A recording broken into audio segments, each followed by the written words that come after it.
गोदावरी नदी के किनारे बसी एक गरीब बस्ती के बीच दो भाइयों अर्जुन और राजू ने उस पिता को खोजने के लिए मुंबई तक की पैदल यात्रा शुरू की, जो पिछले 10 वर्षों से लापता थे। मां के गुजरने के बाद अर्जुन के पास केवल एक आखिरी वादा और चांदी का एक लॉकेट बचा था, जो उनके पिता को पहचानने की निशानी थी। बिना पैसे, बिना किसी रिश्तेदार के 10 साल का ये लड़का अपने छोटे भाई को पीठ पर लादे निकल पड़ा, हवा और धूल से भरी सड़क पर कदम रखते हुए। उनके मन में सिर्फ एक ही विश्वास था कि उनके पिता अभी भी जीवित हैं और कहीं न कहीं उन दोनों का इंतजार कर रहे हैं। गोदावरी नदी के किनारे उस छोटी सी बस्ती में सुबह की शुरुआत हमेशा पानी पर नाव के चप्पुओं की हल्की आवाज और किनारे पर एक दूसरे से सटी हुई झुग्गियों से आती मुर्गों की बांग से होती थी। लेकिन अर्जुन और राजू के लिए ये जानी पहचानी आवाजें कभी भी उनके दिल से उस खालीपन को दूर नहीं कर सकीं, जो किसी बहुत महत्वपूर्ण व्यक्ति की कमी का एहसास दिलाता था। उन दोनों का घर कच्ची पगडंडी के आखिर में था, जिसकी टीन की छत में जंग लगा था और जगह जगह छेद थे। हर बरसात के मौसम में घर के फर्श पर पानी भर जाता था। उस घर में रसोई के कोने में अभी भी वो अचार की बरनी रखी थी, जिसे मां ने पिछले महीने बनाया था। दोनों भाई अब बस एक दूसरे के सहारे दिन काट रहे थे। उनके पिता विजय तब गांव छोड़कर काम करने मुंबई गए थे। जब अर्जुन बहुत छोटा था, गोद में ही रहता था। शुरुआत में कुछ चिट्ठियों के जरिए वादे आए और फिर समय के साथ वे भी गायब हो गए। पीछे रह गई तो बस मां लक्ष्मी और उनका लंबा इंतजार, जो घर के सामने बहती नदी की धारा की तरह खिंचता चला गया। जब भी बस्ती में कोई लक्ष्मी के पति के लापता होने की बात करता, अर्जुन वहां से हट जाता। वो उन बातों को नहीं सुनना चाहता था जो अनजाने में ही सही उसकी मां को दुखी करती थीं। लेकिन वो कितना भी बचने की कोशिश करता, पुरानी तस्वीर में मुस्कुराते हुए उस पिता की छवि उसके कच्चे दिमाग में हमेशा उभर आती थी। वो अपने पिता के बारे में बस इतना ही जानता था: धूप से झुलसा हुआ एक चेहरा, दाहिनी आंख की भौं पर एक हल्का सा जले का निशान, और दक्षिण भारत की वो लोरी जो मां बताती थी कि पिता हर रात अर्जुन को सुनाया करते थे जब वो छोटा था। वो गरीब बस्ती सिवाय नदी की मिट्टी की गंध और वहां के लोगों के सीधेपन के अलावा और कुछ नहीं थी। लेकिन अर्जुन के लिए उसमें उसका पूरा बचपन समाया था, और वे डर भी, जो 10 साल के बच्चे को अनुभव नहीं करने चाहिए। जब नदी का पानी कम होता, मां अक्सर टोकरी लेकर घाट पर सब्जी धोने जाती और अर्जुन बगल में बैठकर फटी हुई जाली को सिलता, ताकि अगले दिन मां उसे बाजार में बेचकर चावल ला सके। राजू तो हर वक्त पीछे लगा रहता, कभी उछलता कूदता तो कभी दुनिया भर के सवाल पूछता, और चाहे जीवन कितना भी कठिन क्यों ना हो। मां की आंखों में हमेशा एक ऐसी गर्माहट रहती थी जिससे दोनों भाइयों को विश्वास हो जाता था कि सब ठीक हो जाएगा। लेकिन एक भारी बरसात के मौसम में बीमारी ने मां की ताकत को निचोड़ना शुरू कर दिया। लक्ष्मी को इतनी खांसी आती कि कई रातें वे सो नहीं पाती। पसीने से बाल भीग जाते और आंखें धंस गईं। अर्जुन समझ गया था कि मां तेजी से कमजोर हो रही हैं। लेकिन वो घर संभालने के अलावा कुछ नहीं कर सकता था। वो राजू को संभालता और दवा खरीदने के लिए कुछ पैसे कमाने के वास्ते बाजार के आसपास कबाड़ बीनता। कई बार बारिश में फूस की छत बहने लगती और कीचड़ वाले फर्श पर पानी भर जाता। अर्जुन को बर्तन लगाकर पानी इकट्ठा करना पड़ता और वो सुबह तक मां के पास बैठा रहता। ऐसे समय में वो अक्सर अपने आंसू पोंछ लेता, ताकि उसका छोटा भाई उसे रोते हुए ना देख ले। क्योंकि जब से उसने होश संभाला था, अर्जुन समझ गया था कि घर में केवल 3 लोग हैं, और अगर एक गिर गया तो बाकी दोनों को सिर्फ एक दूसरे के सहारे ही जीना होगा। पिता वहां मां को सहारा देने के लिए नहीं थे, अर्जुन को परिवार जोड़ने का तरीका सिखाने के लिए नहीं थे, और ना ही राजू को गोद में उठाने के लिए थे जब वो बादलों की गरज से डरता था। अर्जुन के मन में पिता की जो भी छवि थी, वो मां की कहानियों के बिखरे हुए टुकड़ों और उस एक पुरानी तस्वीर से बनी थी जो बारिश की बौछारों से पीली पड़ चुकी थी। जिन दिनों मां ठीक होती थीं, वे खिड़की के पास बैठकर नदी को देखती और बच्चों को बताती कि कैसे पिता ने शादी के दिन मां को देने के लिए एक कमल का फूल तोड़ने के खातिर बाढ़ के पानी को पार किया था। अर्जुन को वे कहानियां पसंद थीं क्योंकि उनमें उसके पिता एक बहादुर, दयालु और परिवार को सबसे ज्यादा प्यार करने वाले व्यक्ति थे। लेकिन समय के साथ वे कहानियां कम होती गईं, खांसी की आवाजें बढ़ने लगी और मां की आंखें कभी कभी किसी ऐसी दूर जगह पर खो जातीं जिसे अर्जुन समझ नहीं पाता था। बस्ती में कानाफूसी शुरू हो गई। लोग कहने लगे कि उसके पिता शायद किसी निर्माण स्थल पर मचान गिरने से मर गए होंगे। कोई और कहता वो काम छोड़कर कहीं और चला गया होगा और दूसरा घर बसा लिया होगा। ये बातें अर्जुन के दिल में छोटे चाकुओं की तरह चुभती थीं। लेकिन उसने कभी मां से पूछने की हिम्मत नहीं की, क्योंकि वो उनकी आंखों में और दुख नहीं देखना चाहता था। अर्जुन बस एक बात जानता था, चाहे पिता जीवित हों या नहीं, मां और वे दोनों भाई हर दिन उस कमी को झेल रहे थे। शाम को जब राजू सो जाता, अर्जुन अक्सर बरामदे में बैठकर नदी की ओर देखता, जहां पानी की सतह तेल के दिए की रोशनी में सुनहरी दिखाई देती थी। वो खुद से पूछता कि क्या पिता को अभी भी उसकी याद आती है। क्या जाने के बाद वे कभी इस नदी के घाट पर वापस आए थे? पानी बहता रहता, लेकिन उन सवालों का जवाब कभी नहीं मिलता। जब भी वो अपने छोटे भाई को अपनी गोद में सिर रखकर सोते हुए देखता, अर्जुन खुद को समझाता कि उसे पिता की जगह मजबूत बनना होगा, ताकि वो राजू और मां दोनों की रक्षा कर सके। लेकिन वो सिर्फ 10 साल का बच्चा था, जिसके पैर अभी बस्ती की पुरानी साइकिल के पेडल तक भी नहीं पहुंचते थे। जिंदगी उसे बहुत जल्दी बड़ा होने पर मजबूर कर रही थी, बिना ये पूछे कि वो तैयार है या नहीं।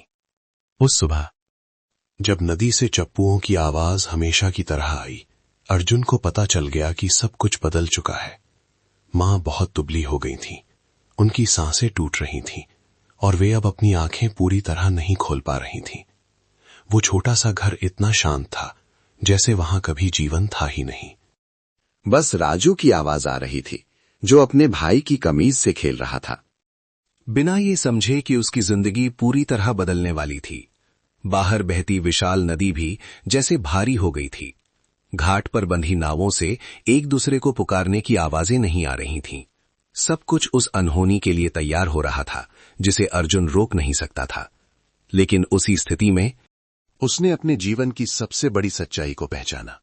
पिता यहां नहीं है, और अगर वो इस छोटे से परिवार का कुछ भी हिस्सा बचाना चाहता है तो उसे मां की जगह लेकर उन्हें खोजने जाना होगा, चाहे आगे का रास्ता कितना भी उबड़ खाबड़ क्यों ना हो, चाहे उसके कच्चे पैरों ने कभी गांव की सीमा पार ना की हो। अर्जुन समझ गया था कि आगे बढ़ने का अब एक ही रास्ता बचा है, और वो यात्रा अर्जुन समझ गया था कि आगे बढ़ने का अब एक ही रास्ता बचा है, और वो यात्रा उस पल से शुरू हुई जब उसने अपने छोटे भाई का हाथ कसकर पकड़ा। नदी के ऊपर छाए उदास आसमान को देखा और मन ही मन उस पिता का नाम पुकारा, जिसे उसने कभी जी भर के गले नहीं लगाया था। मां का कमजोर होना अब सिर्फ रुक रुक कर आने वाली खांसी नहीं थी, बल्कि गोदावरी के किनारे उस छोटे से घर पर छाने वाला अंधेरा बन चुका था। हर सुबह जब अर्जुन उठता, वो मां को दीवार के सहारे बैठे देखता, जिनकी आंखें रात भर ना सोने के कारण लाल हो चुकी होती थीं। जब सूरज की रोशनी दरारों से होकर मां के सूखे हाथों पर पड़ती, अर्जुन को साफ समझ आ जाता कि उनके पास अब बहुत कम समय बचा है। पहले के दिनों में चाहे बीमारी कितनी भी हो, मां कुछ न कुछ काम कर लेती थी, जैसे सब्जी काटना, कपड़े सुखाना या पुरानी टोकरी को फिर से बुनना। लेकिन अब लक्ष्मी के पास बस इतनी ही ताकत बची थी कि वो अपने दोनों बच्चों का हाथ पकड़ सके और धीरे से उनका नाम पुकार सके। हर पुकार इतनी कमजोर होती थी कि अर्जुन को सुनने के लिए अपना कान उनके पास ले जाना पड़ता था। वो मजबूत दिखने की कोशिश करता, भले ही उसके अंदर डर गोदावरी की लहरों की तरह उफान पर हो। लंबी बीमारी ने मां को इतना दुबला कर दिया था कि राजू भी उन्हें देखकर डर जाता। वो अक्सर बिस्तर के पास बैठकर मां का हाथ छूता और पूछता, मां, क्या दर्द हो रहा है? वो मासूम सवाल अर्जुन का गला रोंद देता, क्योंकि वो जानता था कि मां को इतना दर्द है कि वे बोल भी नहीं पा रही हैं। लेकिन लक्ष्मी हमेशा मुस्कुराने की कोशिश करती, बेटे के बाल सहलाती और कहती कि मां बस थोड़ी थक गई है। वो मुस्कान अर्जुन के दिल को तोड़ देती, क्योंकि वो उसमें उस औरत की आखिरी कोशिश देख सकता था जो जिंदगी के बोझ तले पूरी तरह थक चुकी थी। बारिश के दिनों में फूस की छत और दीवारों से पानी टपकता। अर्जुन को एक तरफ बाल्टी लगाकर पानी इकट्ठा करना पड़ता, दूसरी तरफ मां को भीगने से बचाना पड़ता और फिर राजू को गले लगाना पड़ता ताकि उसे ठंड न लगे। बारिश की तेज आवाज के बीच मां दोनों बच्चों को ऐसी नजरों से देखती जिनमें इतना दुख भरा होता जो शब्दों में बयां नहीं किया जा सकता। वो जानती थीं कि उनके जाने के बाद बच्चे कितने कष्ट सहेंगे। उन्हें डर था कि बिना किसी सहारे के वे इस दुनिया में अकेले रह जाएंगे, और उसी डर ने लक्ष्मी को अपनी बची खुची सांसें बटोरकर सबसे जरूरी बात कहने की ताकत दी। उस शाम गोदावरी नदी ढलते सूरज की रोशनी में हल्के सुनहरे रंग की हो गई थी। खिड़की से आती रोशनी अर्जुन की मां के पीले पड़े चेहरे पर पड़ रही थी। अर्जुन बिस्तर के पास बैठा उनके माथे से पसीना पोंछ रहा था। राजू उसकी गोद में सिर रखकर सो गया था। थकान से उसका मुंह थोड़ा खुला था। अचानक मां ने धीरे से अर्जुन का नाम पुकारा। आवाज इतनी धीमी थी कि उसे लगा शायद उसने गलत सुना। जब अर्जुन पास गया, लक्ष्मी ने उसका हाथ पकड़ा। उनके हाथ आज रोज से ज्यादा ठंडे थे। उन्होंने वे बातें कहीं जो वो कभी सुनना नहीं चाहता था, लेकिन वे अर्जुन के जीवन की सबसे महत्वपूर्ण बातें थीं। अगर एक दिन मैं ना रहूं तो तुम्हें मेरी जगह राजू का ख्याल रखना होगा। वो छोटा है, अपना ध्यान नहीं रख सकता। तुम्हें उसे 2 गुना प्यार देना होगा। उनकी आवाज टूट रही थी, सांसें धागे जैसी बारीक थीं। अर्जुन ने जल्दी से सिर हिलाया। आंखों में आंसू भर आए। वो विदाई जैसा कुछ भी नहीं सुनना चाहता था, लेकिन मां उसे देख रही थी। उनकी आंखों में एक जिद थी जो उसे समझने पर मजबूर कर रही थी। उसने रोना रोकने की कोशिश की, लेकिन गले में दर्द होने लगा। मां ने उसे देर तक देखा, जैसे अपने बेटे का चेहरा अपनी आत्मा में उतार रही हो। फिर उन्होंने बिस्तर के नीचे रखे एक पुराने लकड़ी के बक्से की ओर इशारा किया। अर्जुन ने बक्सा निकालकर खोला। अंदर पिता की पुरानी तस्वीर और चांदी का वो लॉकेट था जिसका रंग अब फीका पड़ चुका था। चांदी की चमक धुंधली थी, लेकिन उस पर बना 8 पंखुड़ियों वाला कमल का फूल अभी भी साफ दिख रहा था। वही निशानी जो पिता ने शादी के दिन मां को देने के लिए चुनी थी। लक्ष्मी ने अर्जुन से कहा कि वो इसे रख ले और बोली, अगर तुम्हें कोई ऐसा आदमी मिले जिसकी दाहिनी भौं पर एक छोटा सा निशान हो तो वो तुम्हारे पिता हो सकते हैं। उन्हें ये लॉकेट दिखाना, और अगर उन्हें कुछ याद ना आए तो वो लोरी गाना जो तुम्हारे पिता तुम दोनों को सुनाया करते थे। अर्जुन ने सिर झुकाकर लॉकेट को देखा। ठंडी धातु का स्पर्श उसकी हथेली पर हुआ तो वो कांप गया। वो जानता था कि ये केवल एक निशानी नहीं है, ये उन दोनों भाइयों को पिता से जोड़ने वाली आखिरी उम्मीद है। लेकिन वो ये भी समझ गया कि अगर मां ये सब कह रही हैं तो इसका मतलब है कि वे जानती हैं कि उनके पास अब ज्यादा वक्त नहीं है। उस पल में अर्जुन को लगा जैसे पूरी दुनिया का बोझ उसके पतले कंधों पर आ गया है। राजू गहरी नींद में था और उसे खबर भी नहीं थी कि दोनों भाइयों का भविष्य पूरी तरह बदलने वाला है। अर्जुन ने मां के सीने पर हाथ रखा और धीरे से कहा, मां, मुझे छोड़कर मत जाना, ठीक हो जाओ ना। लेकिन लक्ष्मी ने बस हल्का सा सिर हिलाया। उनका कांपता हुआ हाथ बेटे के बालों को सहलाने लगा। वे बहुत कुछ कहना चाहती थी, बहुत कुछ समझाना चाहती थी, लेकिन सांसें उखड़ रही थी। थोड़ी देर बाद उन्होंने अपनी बची हुई ताकत बटोरकर आखिरी बात कही, बेटा, अगर मैं ना जागूं तो राजू को लेकर पिता को खोजने चले जाना। यहां मत रुकना, ये रास्ता तुम दोनों को नहीं संभाल पाएगा। ये बात अर्जुन के दिल पर किसी धारदार हथियार की तरह लगी, लेकिन मां की आंखों में शांति थी, जैसे वे उसे विश्वास दिला रही हों कि वो सब कुछ संभालने के लिए काफी मजबूत है। बाहर काले बादल घिराए थे। नदी से उठती हवा में ठंडक थी। ऐसा लग रहा था बारिश होने वाली है। अर्जुन ने मां को देखा, फिर भाई को, और उसे एहसास हुआ कि अब पीछे हटने का कोई रास्ता नहीं है। मां ने जो कहा है उसे करना ही होगा, सिर्फ इसलिए नहीं कि ये एक बेटे का मां से किया वादा है, बल्कि इसलिए कि यही एकमात्र रास्ता है जो उन दोनों भाइयों के लिए बचा है। जब रात की पहली बारिश शुरू हुई, अर्जुन मां का हाथ थामे वहीं बैठा रहा। टीन की छत पर गिरती बारिश की आवाज उनकी धीमी होती सांसों के साथ मिल गई, और उस पल में अर्जुन को पता चल गया कि उसकी जिंदगी एक ऐसे मोड़ पर आ गई है जहां से वापसी मुमकिन नहीं है। उन कुछ पलों के लिए दोनों भाइयों के पास बस मां थी। और जब सुबह होगी तो उसे उस हकीकत का सामना करना पड़ेगा जिससे वो हमेशा बचना चाहता था, मां का जाना और इस बड़ी कठोर दुनिया में सिर्फ 2 भाइयों का रह जाना। लेकिन उस डर के बीच भी अर्जुन समझने लगा था कि मां उसे निराशा नहीं बल्कि जिम्मेदारी सौंप रही हैं। वो इच्छा शक्ति और प्यार दे रही हैं जो एक बड़े भाई के पास होना चाहिए ताकि वो अपने अधूरे परिवार को बचा सके। उस बरसात के बाद वाली सुबह अर्जुन समझ गया कि जिस पल से वो सबसे ज्यादा डरता था वो आ गया है। जब उसने मां को दलिया खिलाने के लिए उठाया और कोई जवाब नहीं मिला तो उसका दिल जैसे बाहर नदी के घटते पानी के साथ बह गया। उस समय मां का चेहरा अजीब तरह से शांत था। आंखें ऐसे बंद थीं जैसे वे सो रही हों। होठों के कोने पर एक हल्की सी मुस्कान थी जिसने अर्जुन को कुछ सेकंड के लिए ये सोचने पर मजबूर कर दिया कि मां बस थकी हुई हैं। लेकिन मां का हाथ ठंडा हो चुका था। उस एहसास ने उसे झकझोर कर खड़ा कर दिया। उसने घर में चारों ओर देखा, जैसे उम्मीद कर रहा हो कि कोई अंदर आएगा और कहेगा कि ये सब बस एक बुरा सपना है, लेकिन कोई नहीं आया। वो छोटी सी फूस की झोपड़ी इतनी वीरान थी कि पानी में गिरते हुए फलों की आवाज भी साफ सुनाई दे रही थी। नदी से आती हवा ने उसके गालों को छुआ तो वो सिहर गया। राजू अभी भी गहरी नींद में था। उसका सिर मां के हाथ पर रखा था। सांसें एक लय में चल रही थीं। उसे पता भी नहीं था कि उसकी दुनिया से सबसे महत्वपूर्ण इंसान जा चुका है। अर्जुन ने धीरे से भाई को एक तरफ लिटाया और फिर मां के पास वापस आया। उसने उनके माथे पर हाथ रखा, एक और बार उम्मीद की। लेकिन गर्माहट जा चुकी थी। उस पल अर्जुन तुरंत रोया नहीं।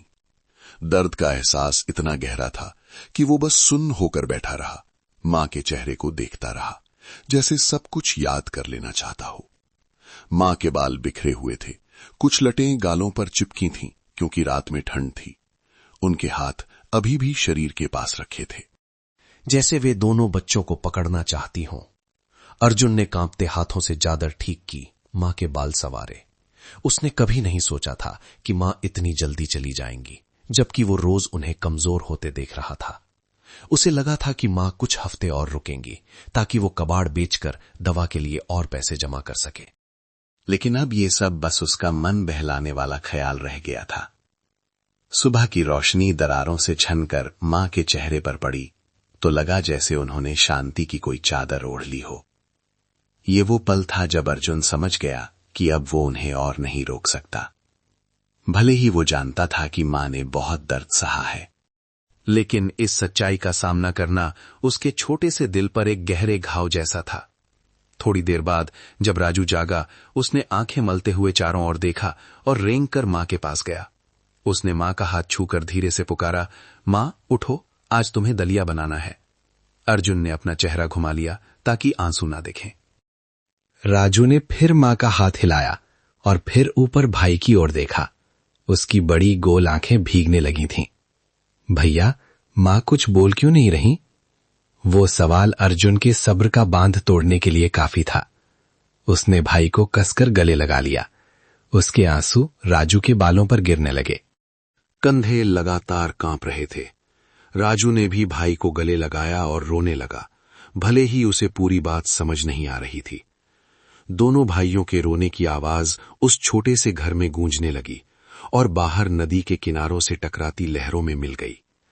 जब वो इतना शांत हुआ कि जरूरी काम कर सके, अर्जुन ने राजू को अपनी गोद में बिठाया और रुंधे गले से कहा, राजू, मां चली गई हैं, वे हमेशा के लिए सो गई हैं। छोटा बच्चा जोर से रो पड़ा और अपना चेहरा भाई के सीने में छिपा लिया। अर्जुन बस उसकी पीठ थपथपाता रहा, कोशिश करता रहा कि वो घबराए नहीं, लेकिन वो खुद भी डरा हुआ था, भविष्य से। बिना मां के आगे के रास्ते से, इस विशाल दुनिया में अकेले रह जाने के एहसास से, जहां पिता का कोई पता नहीं था। अर्जुन ने आंसू पोंछे और खड़ा होकर मां का दिया लकड़ी का बक्सा फिर से खोला। उसमें वही कमल के फूल वाला चांदी का लॉकेट और पिता की पुरानी तस्वीर थी। उसने लॉकेट को कसकर मुट्ठी में भींच लिया। धातु की ठंडक ने उसे थोड़ा होश में लाया। मैं आपका वादा निभाऊंगा मां, उसने खुद से कहा। मां की आखिरी सीख अब उसका एकमात्र सहारा बन गई थी। अर्जुन ने घर के सामने वाले आंगन को देखा, जहां हवा बादाम के पेड़ के पत्ते जमीन पर गिरा रही थी।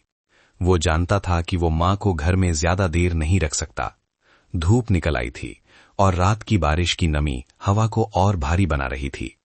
उसने बस्ती के सिरे पर उस पुराने बरगद के पेड़ की ओर देखा, जहां मां हर रोज खड़ी होकर पिता का इंतजार करती थी। और ठीक उसी वक्त अर्जुन समझ गया कि मां की जगह वहीं होनी चाहिए, कहीं और नहीं। वो राजू को बाहर बरामदे में ले गया और कोने से कुदाल उठाई। भले ही उसके छोटे हाथ कांप रहे थे। अर्जुन ने उस बड़े पेड़ के नीचे जमीन खोदना शुरू किया। रात की बारिश के कारण मिट्टी गीली और नरम थी, लेकिन 10 साल के बच्चे के लिए वो अभी भी भारी थी। पसीने और आंसुओं से उसका चेहरा सन गया था, जबकि राजू बगल में अपना पुराना भालू वाला खिलौना पकड़े बैठा था, सिसकते हुए भाई को काम करते देख रहा था। ये समझे बिना कि सब कुछ इतना भारी क्यों हो गया है। गड्ढा खोदने के बाद अर्जुन घर गया और सबसे साफ चादर मां के ऊपर डाली। फिर 2 पड़ोसी चाचाओं की मदद मांगी ताकि मां को पेड़ तक ले जा सके। किसी ने कुछ नहीं कहा, लेकिन उन बड़ों की आंखों में बहुत दया थी। वे जानते थे कि आज से ये दोनों बच्चे सिर्फ एक दूसरे के सहारे हैं। जब मिट्टी की पहली मुट्ठी गिरी, अर्जुन ने भाई का हाथ कसकर पकड़ लिया। वो अब रो नहीं रहा था, क्योंकि वो समझ गया था कि यहां से उसे मजबूत होना होगा। राजू सिसक रहा था, बार बार मां को बुला रहा था, लेकिन अर्जुन ने उसे अपने से सटा कर रखा ताकि वो गिर ना जाए। अंत में उसने मां की कब्र पर वो रुमाल रख दिया, जिससे मां हर शाम दरवाजे पर खड़े होकर पिता का इंतजार करते समय पसीना पोंछा करती थी। वो वहां तब तक खड़ा रहा जब तक सूरज ऊपर नहीं आ गया और पत्तों से छनकर धूप कब्र पर सुनहरी बूंदों की तरह नहीं गिरने लगी, जैसे मां को आखिरी विदाई दे रही हो। जब सब चले गए, अर्जुन राजू का हाथ पकड़कर उस घर में लौटा जो अब भयानक रूप से खाली हो चुका था।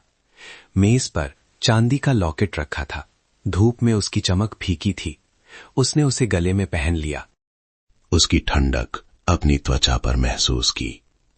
ये मां की आखिरी सांस जैसा था, उस जिम्मेदारी जैसा जिसे अर्जुन को आगे की यात्रा में उठाना था। अब अर्जुन को साफ पता था कि मां की आत्मा की शांति के लिए वो एक ही काम कर सकता है, अपना वादा निभाना। और वो वादा उसी पल शुरू हुआ जब उसने अपने छोटे भाई का हाथ थामकर पुराने घर के सामने खड़े होकर उस लंबी सड़क की ओर देखा जो मुख्य राजमार्ग हाईवे की तरफ जाती थी। भले ही पैर नंगे थे, भले ही डर था, भले ही सामने सिर्फ तूफान था, अर्जुन चलने के लिए तैयार था, क्योंकि मां ने उसे अपने जीवन का सबसे महत्वपूर्ण हिस्सा सौंपा था, दोनों भाइयों का भविष्य। जब सूरज आसमान में ऊपर चढ़ाया और दिन की पहली किरणें पुरानी टीन की छत से होकर अंदर आईं, अर्जुन को पता चल गया कि अब उस जगह को छोड़ने का समय आ गया था जिसने उसके बचपन को अपनी बाहों में समेटे रखा था। गोदावरी नदी के किनारे बना वो छोटा सा फूस का घर अब मां की गर्माहट से खाली हो चुका था। वहां बस एक ठंडा खालीपन बचा था जो दोनों भाइयों को निगलने के लिए तैयार था। घर के कोने में बनी पूजा की छोटी सी जगह पर अगरबत्ती जलाने के बाद अर्जुन ने गहरा सिर झुकाया और फिर उन चंद चीजों को समेटने लगा जिन्हें वो अपने साथ ले जा सकता था। कोने में पड़ा एक पुराना कपड़े का थैला जिसके किनारे घिस चुके थे। उसमें उसने कुछ पुराने कपड़े, थोड़े से बासी चावल और एक पानी की बोतल रखी जो पड़ोस के चाचा अभी दे गए थे। हर एक चीज बहुत मामूली थी, लेकिन अर्जुन के लिए वे ही सब कुछ थी जिनके सहारे वे दोनों भाई आगे की लंबी सड़क पर कदम रखने वाले थे। राजू लकड़ी की एक नीची चौकी पर बैठा था। उसकी आंखें रोने से अभी भी लाल थीं और वो मां की सिली हुई पुरानी कपड़े की गुड़िया को दोनों हाथों से सीने से लगाए हुए था। वो बच्चा कुछ नहीं बोल रहा था, बस अपने भाई की हर हरकत को ऐसे देख रहा था जैसे डर रहा हो कि अगर उसने पलक झपकाई तो अर्जुन भी उसकी दुनिया से गायब हो जाएगा। अर्जुन उसके पास गया, घुटनों के बल बैठकर भाई की गीली आंखें पोंछी और धीरे से कहा, राजू, हमें पिताजी को खोजने जाना होगा। मां ऐसा ही चाहती थी। राजू ने भाई का हाथ कसकर पकड़ लिया और सिर हिलाया। भले ही वो इसका पूरा मतलब नहीं समझता था, लेकिन जैसे ही उसने पिताजी का जिक्र सुना, उसकी आंखों में उम्मीद की एक छोटी सी चमक दिखाई दी। अर्जुन खड़ा हुआ, थैला कंधे पर टांगा और चांदी के लॉकेट को सावधानी से गले में पहना। उसे कमीज के नीचे छिपा लिया, जैसे डर हो कि कहीं खो ना जाए। लॉकेट दिल की हर धड़कन के साथ उसके सीने से टकरा रहा था, उसे मां के वादे की याद दिला रहा था। मां, मैं कर दिखाऊंगा, उसने मन ही मन कहा, और फिर राजू को अपनी पीठ पर लाद कर उस घर से बाहर निकल गया जो दोनों भाइयों के बचपन से जुड़ा था।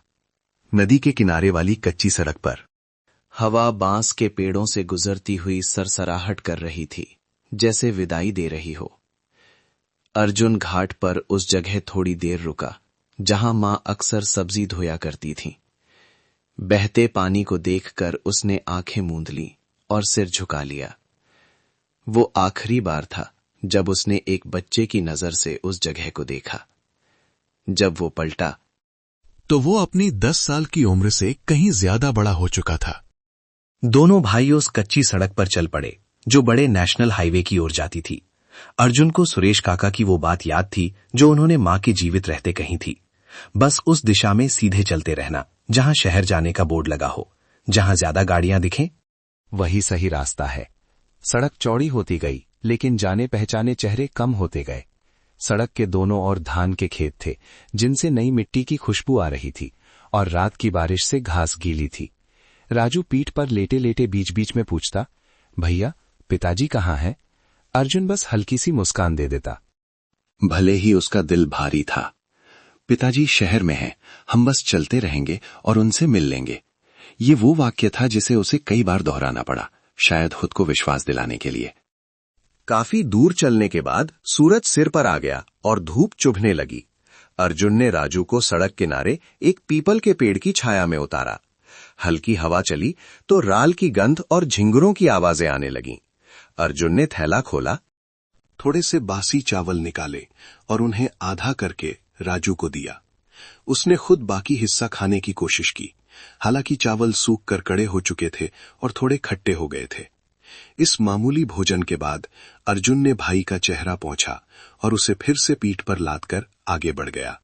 हर कदम भाई होता जा रहा था, लेकिन उसने अपनी चाल धीमी नहीं होने दी, क्योंकि वो जानता था कि अगर वे ज्यादा देर रुके तो थकान उन दोनों को तोड़ देगी। दूर से मोटरसाइकिलें तेजी से गुजरती और धूल का गुबार उड़ा देती। अर्जुन राजू का चेहरा ढक लेता और आगे बढ़ता रहता। एक चौराहे पर पहुंचकर उसने साइन बोर्ड पढ़ने की कोशिश की, जिस पर मुंबई की ओर इशारा करते हुए एक दूरी लिखी थी। वो संख्या इतनी बड़ी थी कि एक बच्चे के लिए उसका कोई अंत नहीं था। फिर भी अर्जुन को अजीब महसूस हुआ, क्योंकि उसके मन में एक दृढ़ संकल्प जाग उठा था। राजू, हम पास आ गए हैं, अर्जुन ने कहा। भले ही उसके पैर जवाब दे रहे थे, लेकिन जब तक उसका भाई उस पर विश्वास करता रहेगा, उसके अंदर कई किलोमीटर और चलने की ताकत रहेगी। दोपहर में धूप इतनी तेज हो गई कि डामर की सड़क से भाप उठने लगी।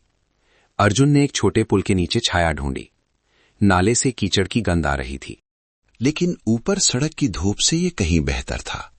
राजू ने आंखें मलते हुए भाई के कंधे पर सिर रखा और पूछा, क्या पिताजी हमें प्यार करते हैं? अर्जुन बहते पानी को देखकर निशब्द रह गया। वो नहीं जानता था कि पिता जीवित हैं या नहीं।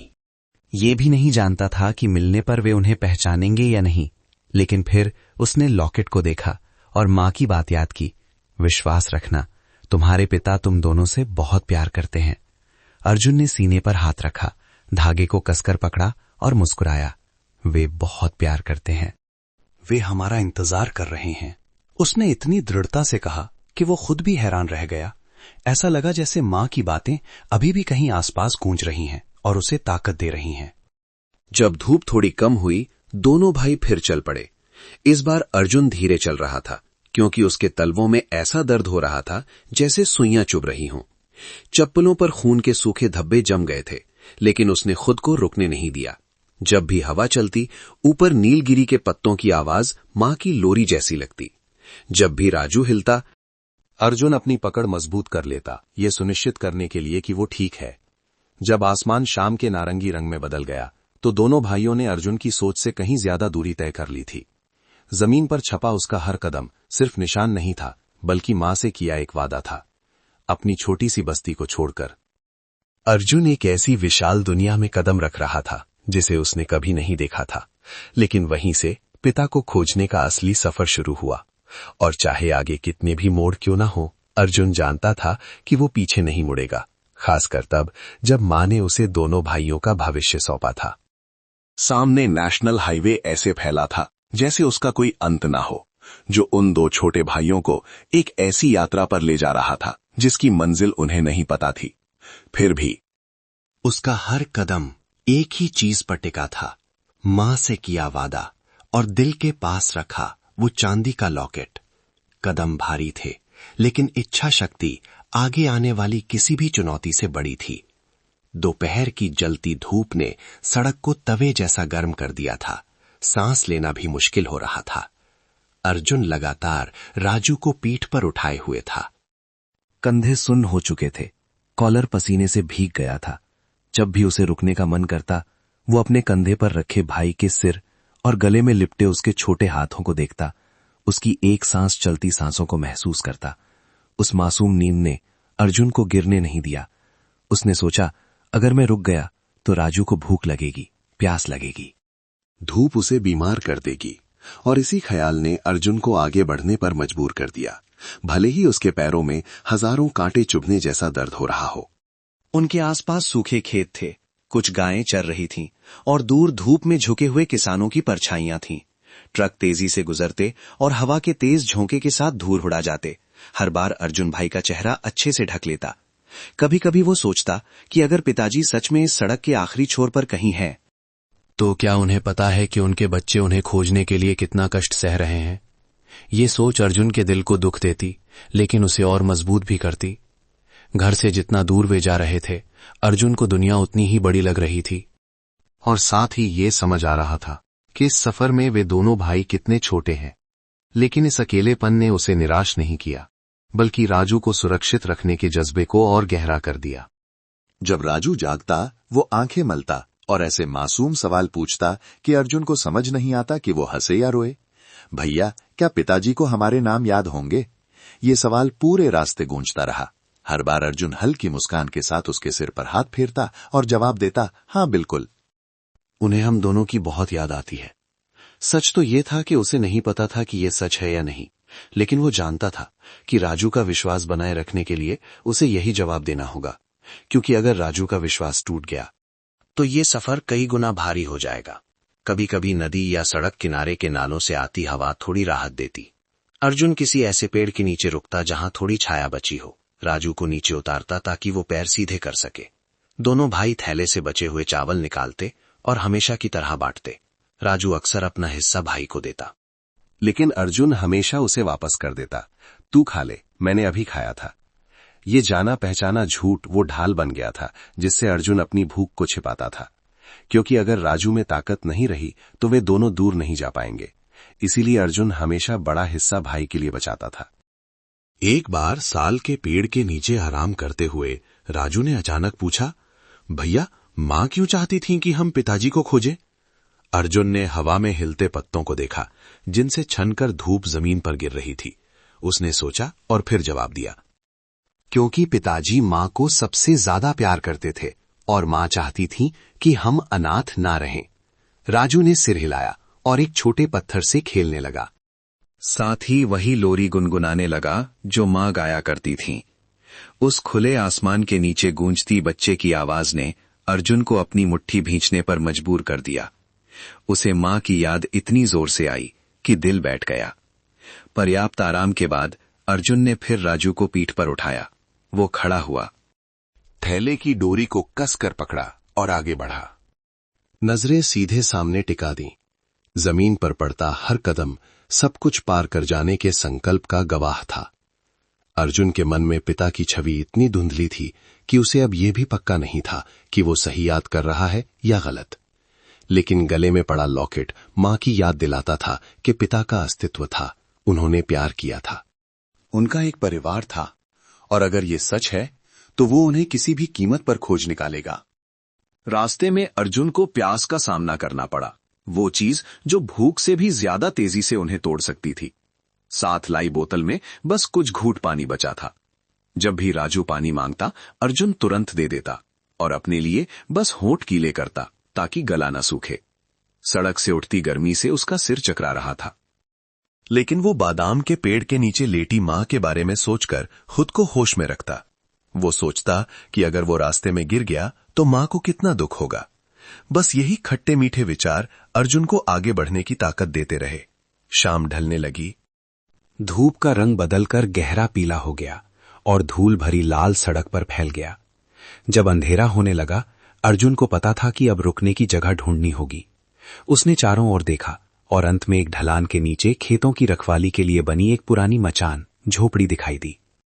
दोनों भाइयों ने उस मचान के नीचे पनाह ली। अर्जुन ने राजू को हवा से बचाने के लिए कपड़े से ढक दिया और खुद लकड़ी के खंबे से पीठ टिकाकर बैठ गया। बैंगनी होते आसमान को देखने लगा। कीड़ों की आवाजें और दूर खेतों से मेंढकों का टर्राना गांव की शाम जैसा ही लग रहा। बैंगनी होते आसमान को देखने लगा। कीड़ों की आवाजें और दूर खेतों से मेंढकों का टर्राना गांव की शाम जैसा ही लग रहा था। राजू ने अर्जुन की जांघ पर सिर रखा और बड़बड़ाया, भैया, कल हम पिताजी से मिलेंगे ना? अर्जुन ने धीरे से उसके बाल सहलाए। आवाज धीमी लेकिन पक्की थी। हम बहुत करीब हैं, बस थोड़ी कोशिश और। उस पल में अर्जुन को यकीन हो गया, हम बहुत करीब हैं, बस थोड़ी कोशिश और।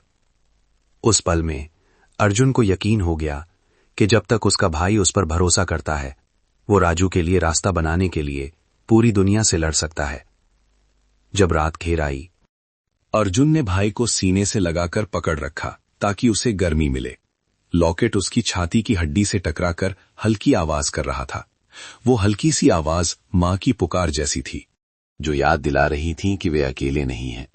मां अभी भी उन दोनों के हर कदम को उस सबसे दूर की जगह से देख रही हैं जहां तक दिल पहुंच सकता है। और उस अंधेरे आसमान के नीचे अर्जुन ने मन ही मन वादा किया, मां, मैं राजू को पिताजी से मिलवाऊंगा। मैं आपका वादा निभाऊंगा, चाहे कितना भी दूर क्यों न जाना पड़े। अगली सुबह दोनों भाइयों के लिए खेतों की खुशबू और जमीन पर जमी ओस के साथ आई। अर्जुन कच्ची नींद से जागा।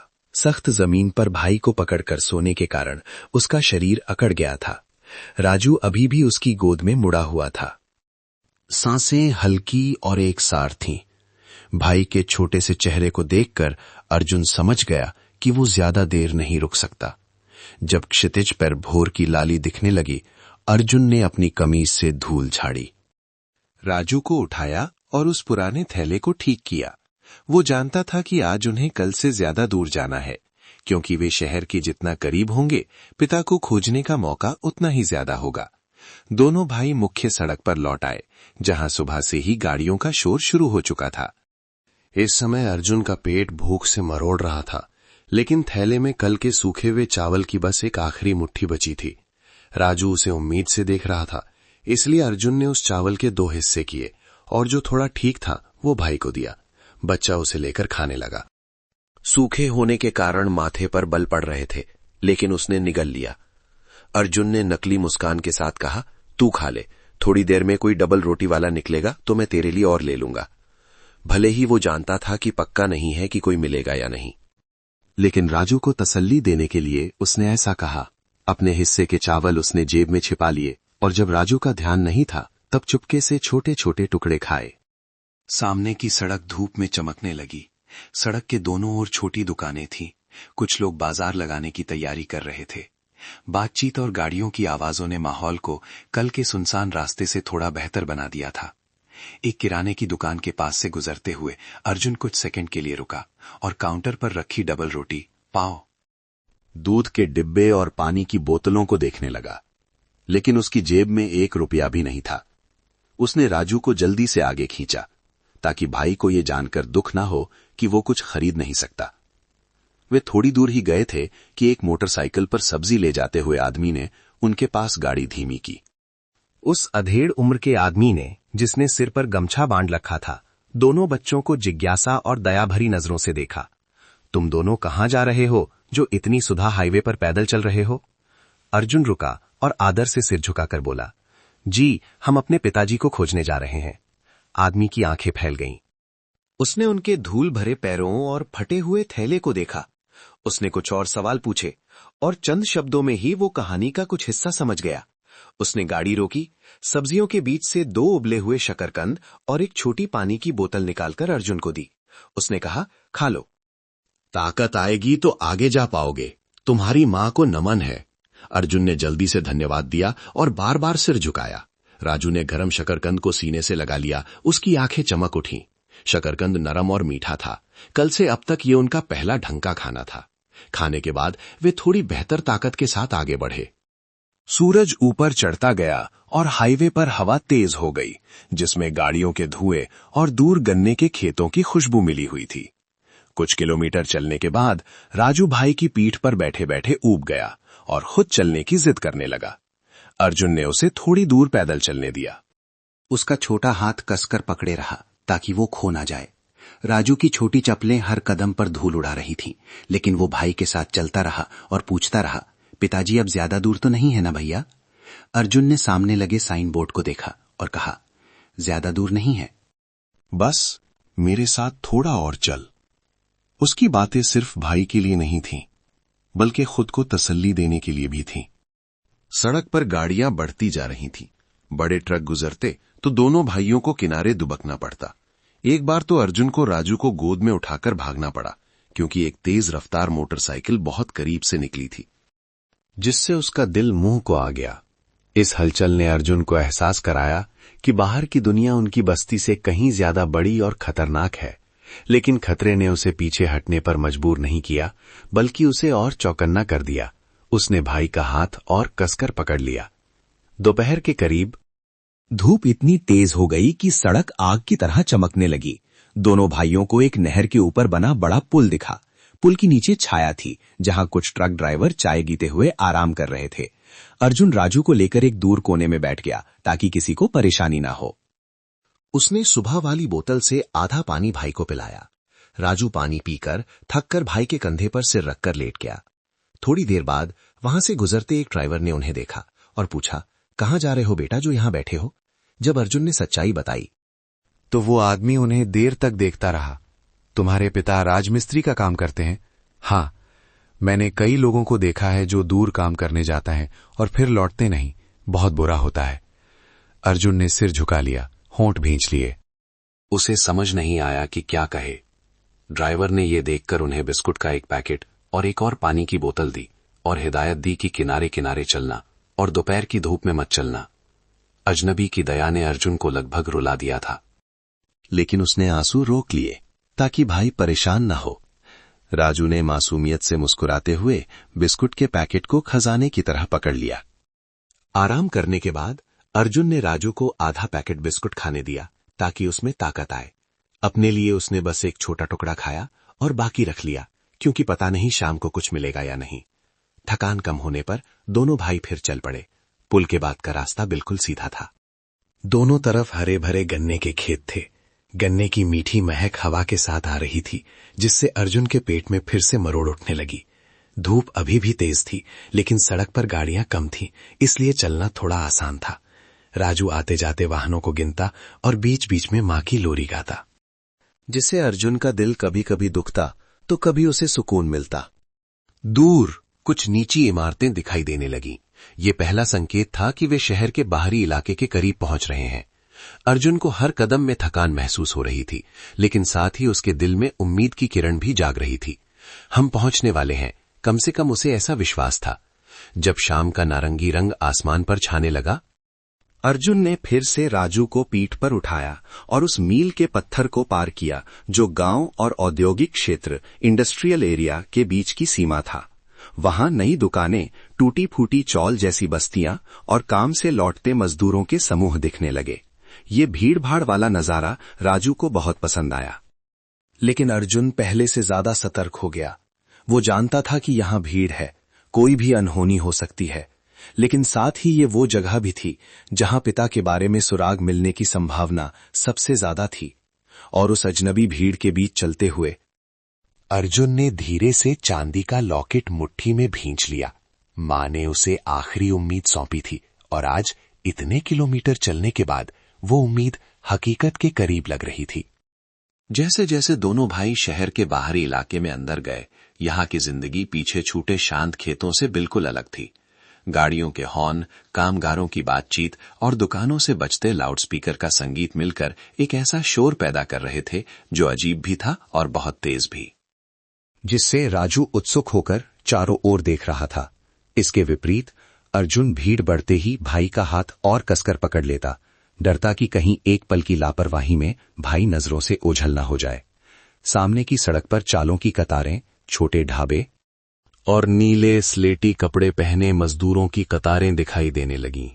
यहाँ की हवा में मशीन के तेल, खाने के छौंक और मजदूरों के पसीने की गंध थी। इस भीड़ में अर्जुन लगातार हर उस अधेड़ उम्र के आदमी के चेहरे को देखता जो वहां से गुजरता, इस उम्मीद में कि पिता की पुरानी तस्वीर जैसा कोई मिल जाए। जब भी उसे कोई ऐसा व्यक्ति दिखता जिसके बाल या कदकाठी पिता जैसी होती, उसका दिल जोर से धड़कने लगता। लेकिन जब वो आदमी चेहरा घुमाता तो उसे निराशा हाथ लगती। फिर भी अर्जुन ने खुद को हार मानने नहीं दिया। मां ने कहा था कि पिता की दाहिनी भौं पर जले का एक छोटा निशान है, अगर वो ध्यान से देखेगा तो पहचान लेगा। दोनों भाई फुटपाथ के किनारे चल रहे थे, जहां फलों के ठेले और वड़ा पाव की रेहड़ियों से आती खुशबू राजू के खाली पेट को तड़पा रही थी। अर्जुन भी भूख से बेहाल था। कई घंटों की पैदल यात्रा के बाद पैर जवाब दे रहे थे। उसने दोनों के आराम के लिए एक पेड़ की छाया ढूंढी। ये पेड़ गन्ने का रस बेचने वाली एक छोटी सी दुकान के पास था, जहां लगभग 60 साल की एक बुजुर्ग महिला मजदूरों को रस बेच रही थी। उन्होंने धूल से सने बिखरे बालों वाले 2 बच्चों को देखा। अर्जुन की चप्पलें टूटने वाली थीं और राजू की आंखें लाल थीं। उनकी आंखों में पहले हैरानी आई और फिर नरमी। तुम दोनों कहाँ जा रहे हो? ऐसा लगता है बहुत दूर से आए हो। अर्जुन ने आदर के साथ बताया कि वे अपने पिता को खोजने आए हैं, जो शहर में राजमिस्त्री का काम करते थे, लेकिन कई सालों से संपर्क नहीं हुआ। ये सुनकर बुजुर्ग महिला एक पल को रुकी और फिर दोनों को पास बुलाया। उन्होंने 2 छोटे गिलासों में गन्ने का रस दिया और कहा, पी लो बेटा, ताकत आएगी। दोपहर की धूप में पैदल चलने से बीमार पड़ जाओगे। अर्जुन ने जल्दी से सिर हिलाया, क्योंकि उसके पास पैसे नहीं थे, लेकिन अम्मा ने हाथ हिलाकर कहा, पी लो, ये मेरी तरफ से है, पैसे बचाकर कुछ खाने को ले लेना। उनकी ये बात सुनकर अर्जुन का गला भर आया। राजू ने गिलास पकड़ा और एक ही सांस में पी गया। उसकी आंखें चमक उठीं, जैसे उसे कोई बड़ा तोहफा मिल गया हो। अर्जुन ने छोटे छोटे घूंट लेकर पिया। ठंडे रस ने उसके गले को तर कर दिया और थके हुए शरीर में नई जान डाल दी। जब अर्जुन धन्यवाद देकर जाने लगा तो अम्मा ने पीछे से आवाज दी, इस इलाके में राजमिस्त्री तो बहुत है, लेकिन मुझे याद है एक आदमी। उम्र करीब 40 साल, दुबला पतला, कम बोलता था, यहां पास में ही काम करता था। कुछ साल पहले उसका एक्सीडेंट हो गया था और फिर वो वापस नहीं आया। अर्जुन का दिल धक धक करने लगा। भले ही जानकारी धुंधली थी, लेकिन घर छोड़ने के बाद पिता के बारे में ये पहला सुराग था। अम्मा ने आगे कहा, वो आदमी अपनी जेब में हमेशा धातु का कोई टुकड़ा रखता था, जैसे कोई लॉकेट हो। ये सुनते ही अर्जुन का पूरा शरीर सुन्न पड़ गया। उसने हाथ बढ़ाकर गले में पड़ा लॉकेट पकड़ा। छाती में ठंडक फैल गई। भले ही पक्का नहीं था कि वो पिता ही थे, लेकिन हुलिया मां की बातों से बहुत मिलता जुलता था। अम्मा ने इंडस्ट्रियल एरिया के गेट की ओर इशारा किया और कहा, अगर और पूछना है तो उस तरफ वाली लेबर कॉलोनी में जाओ, वहां कई लोग हैं जो उसके साथ काम करते थे। अर्जुन ने सिर झुकाकर धन्यवाद दिया और राजू का हाथ पकड़कर चल पड़ा। राजू खुशी से उछल पड़ा, भैया, पिताजी यहां हैं? अर्जुन ने थूक निगला और सोचकर बोला, शायद। हमें अच्छे से ढूंढना होगा। इस बात ने राजू में जोश भर दिया। उसके कदम इतने हल्के हो गए कि वो लगभग नाचते हुए भाई के साथ चलने लगा। मजदूरों की बस्ती की ओर जाने वाला रास्ता संकरा था और कुछ दिन पहले हुई बारिश के कारण जगह जगह पानी भरा हुआ था। छोटी छोटी कोठरियां, जिनकी दीवारों का प्लास्टर उखड़ रहा था और दरवाजे टूटे हुए थे, वहां मजदूर एक दूसरे से सटकर रह रहे थे। दाल, मछली तलने की महक और गाड़ियों के पेट्रोल की गंध मिलकर एक अजीब सी बू पैदा कर रही थी, जो किसी और जगह नहीं मिलती। अर्जुन राजू को लेकर एक दरवाजे से दूसरे दरवाजे गया। हर किसी से आदरपूर्वक पूछा कि क्या वे विजय नाम के किसी राजमिस्त्री को जानते हैं, जिसकी दाहिनी भौं पर जले का निशान हो, लेकिन जवाब में अक्सर सिर ना में हिलाए जाते। कुछ लोग दोनों भाइयों को शक की नजर से देखते और दरवाजा बंद कर लेते। कुछ आं भरकर कहते कि यहां बहुत से मिस्त्री आते जाते हैं, किसका पता रखें। फिर भी कुछ लोग रुके और अर्जुन को उन ठेकेदारों के बारे में बताया जिन्होंने यहां काम किया था। एक युवा मजदूर ने अर्जुन को ध्यान से देखा और कहा, मुझे याद है, एक पुरानी टोली थी, उसमें एक आदमी था, दुबला पतला, जिसकी आंखें हमेशा उदास रहती थीं। सुना था कि फ्लाईओवर के पास वाली साइट पर उसका एक्सीडेंट हो गया था। उस हादसे के बाद वो कभी नहीं दिखा। अर्जुन की रीढ़ में सिहरन दौड़ गई। एक्सीडेंट की खबर ने उसे डराया भी और उम्मीद भी दी। डर इसलिए कि पता नहीं पिता जीवित हैं या नहीं, और उम्मीद इसलिए कि कम से कम वो पिता के करीब पहुंच रहा है। राजू पूरी बात नहीं समझा, लेकिन पिता का जिक्र सुनकर उसने भाई का हाथ कसकर पकड़ लिया और चहका, पिताजी पास ही है ना भैया? अर्जुन ने पक्का जवाब देने की हिम्मत नहीं की। चाल से उस पुरानी साइट तक का रास्ता जो मजदूर ने बताया था, हाईवे के किनारे किनारे जाता था। सूरज ढलने लगा था और सुनहरी धूप पुरानी टीन की चादरों पर गिर रही थी, जिन्होंने उस बंद पड़े निर्माण स्थल को घेर रखा था। लोहे का गेट कब का बंद हो चुका था। चेतावनी के कुछ बोर्ड टेढ़े लटके थे। अर्जुन काफी देर तक उस बाड़ को देखता रहा। उसे लगा जैसे वो उस दरवाजे पर खड़ा है जो पिता के रहस्य की ओर जाता है। लेकिन वो अंदर नहीं जा सकता। उसने राजू को पीठ पर उठाया और लोहे की बाड़ के साथ साथ चला ताकि किसी से पूछताछ कर सके।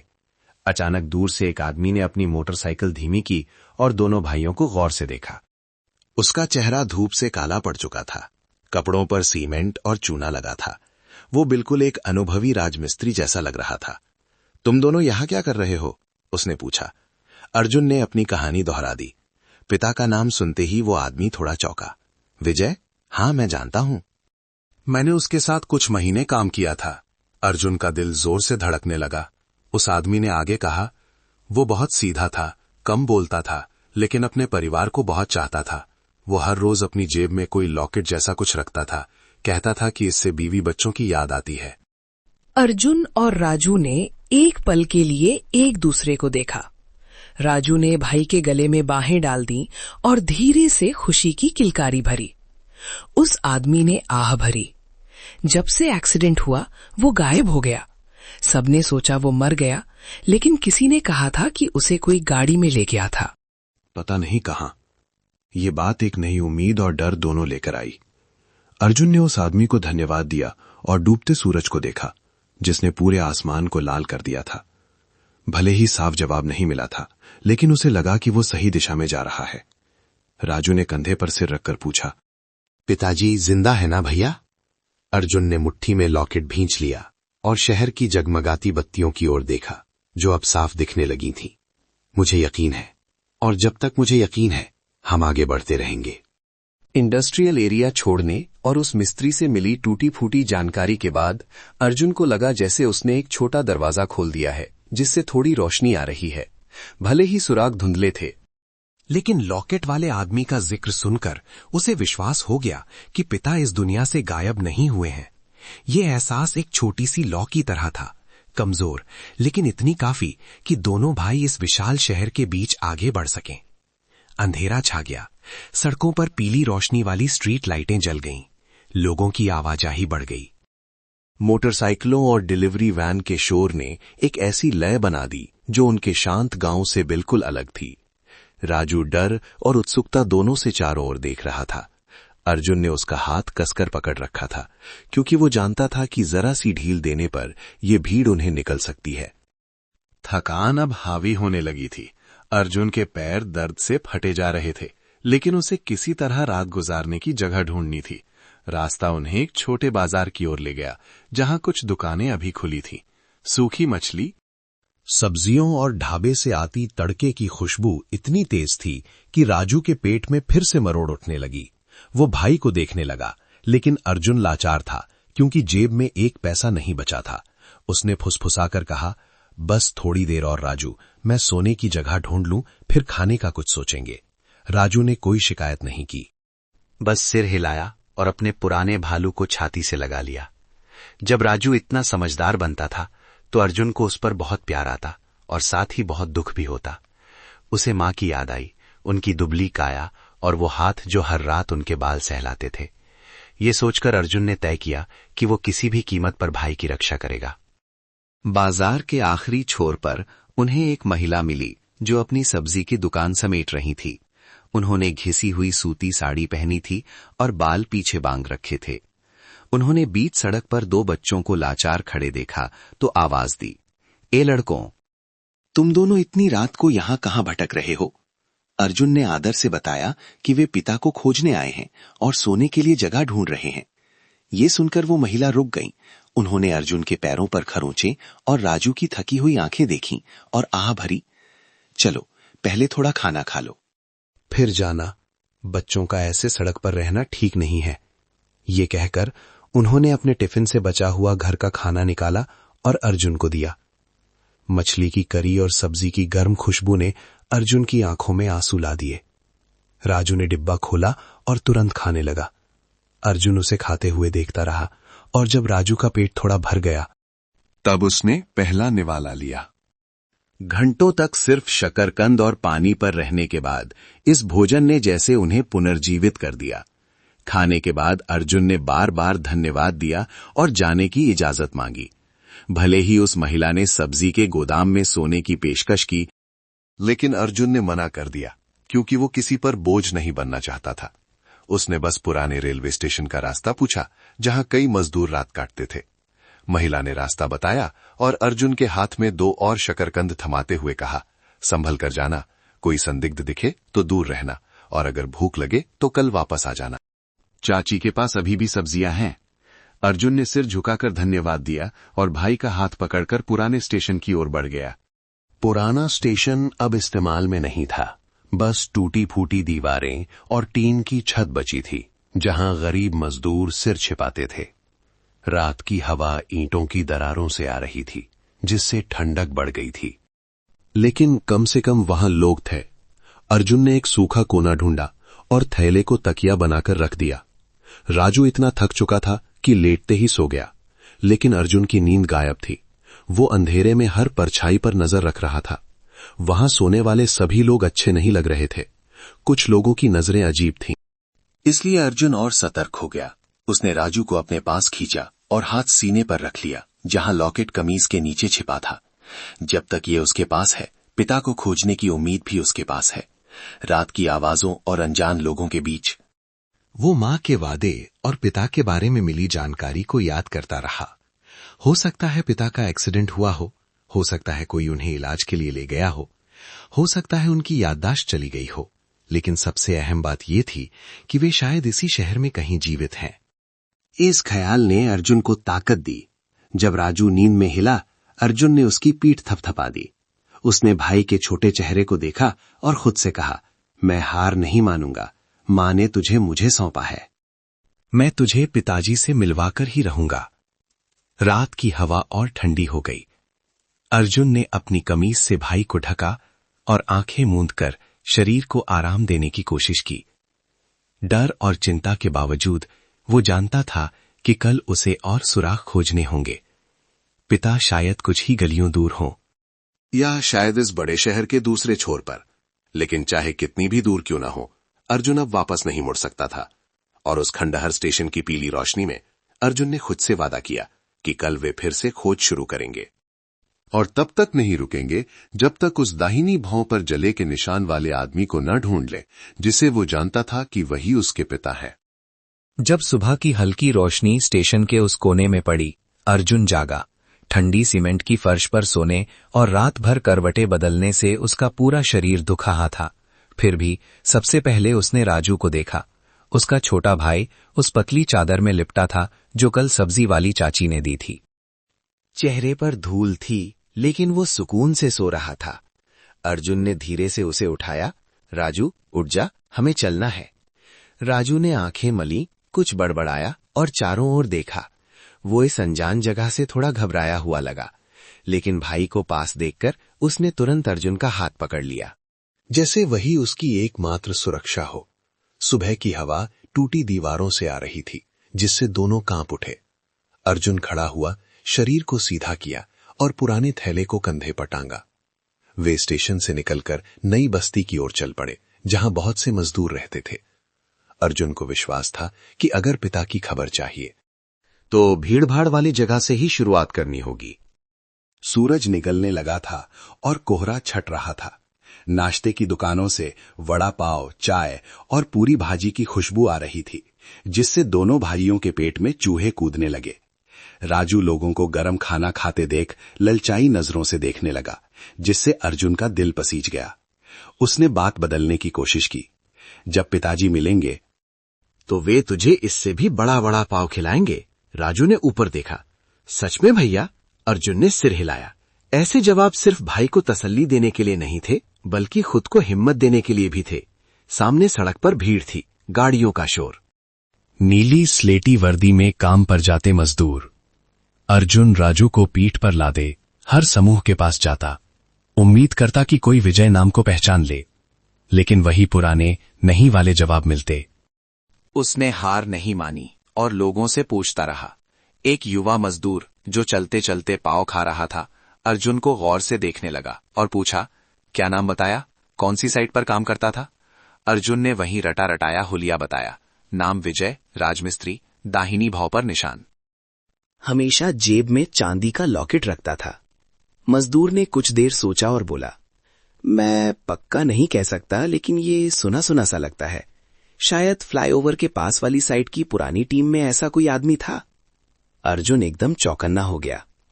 क्या आप जानते हैं अब वे लोग कहां हैं? उसने पूछा। मजदूर ने सिर हिलाया। वो टीम तो बिखर गई, कोई कहीं चला गया, कोई कहीं, लेकिन तुम चौल के पीछे वाले खाली मैदान में जाकर देखो, वहां अक्सर कुछ पुराने मिस्त्री सुबह चाय पीते हैं। अर्जुन ने सिर झुकाकर धन्यवाद दिया। जानकारी अधूरी थी, लेकिन दिशा मिल गई थी। वो आगे बढ़ा। फ्लाईओवर की ओर जाते हुए रास्ते में कपड़े की दुकानें, गैरेज और प्लास्टिक की कुर्सियों वाले चाय के टपरे थे। राजू पीठ पर होते हुए भी सब कुछ उत्सुकता से देख रहा था। भैया, क्या पिताजी उन ऊंची इमारतों में काम करते हैं? उसने बनते हुए टावरों की ओर इशारा किया। हो सकता है, अर्जुन ने जवाब दिया। वो नहीं जानता था, लेकिन वो जानता था कि एक मिस्त्री के हाथ किसी भी इमारत पर अपनी छाप छोड़ सकते हैं। खाली मैदान में पहुंचकर जैसा उस मजदूर ने बताया था, अर्जुन ने देखा कि कुछ लोग टीन और प्लाईवुड से बनी एक कच्ची चाय की दुकान में बैठे हैं। वे सभी धूप और धूल से सने हुए थे, पक्का मिस्त्री या मजदूर थे। अर्जुन भाई को लेकर पास गया और आदर से पूछा, काका, क्या आप विजय नाम के किसी आदमी को जानते हैं? मेरे पिताजी राजमिस्त्री हैं, भौं पर निशान है। नाम सुनते ही एक बुजुर्ग ने चाय का गिलास नीचे रखा और अर्जुन को ऊपर से नीचे तक देखा। विजय कहाँ है? अर्जुन ने पूरी कहानी बताई। पिता का लापता होना, मां का गुजरना और उनका पैदल यहां तक आना। जब उन्होंने सुना कि मां नहीं रही, तो बुजुर्ग की आंखों में दुख तैर गया। मैं विजय को जानता हूं, उन्होंने कहा। उसने मेरे साथ सालों काम किया था। वो मिट्टी जैसा सीधा आदमी था, कभी किसी से ऊंची आवाज में बात नहीं की।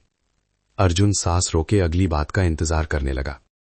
कुछ साल पहले एक साइट पर विजय का एक्सीडेंट हो गया था। उसे एक बड़ी गाड़ी में डालकर ले जाया गया। उसके बाद किसी को नहीं पता वो कहां है। अर्जुन का गला रूंध गया, दिल तेजी से धड़कने लगा। क्या आप जानते हैं कौन ले गया?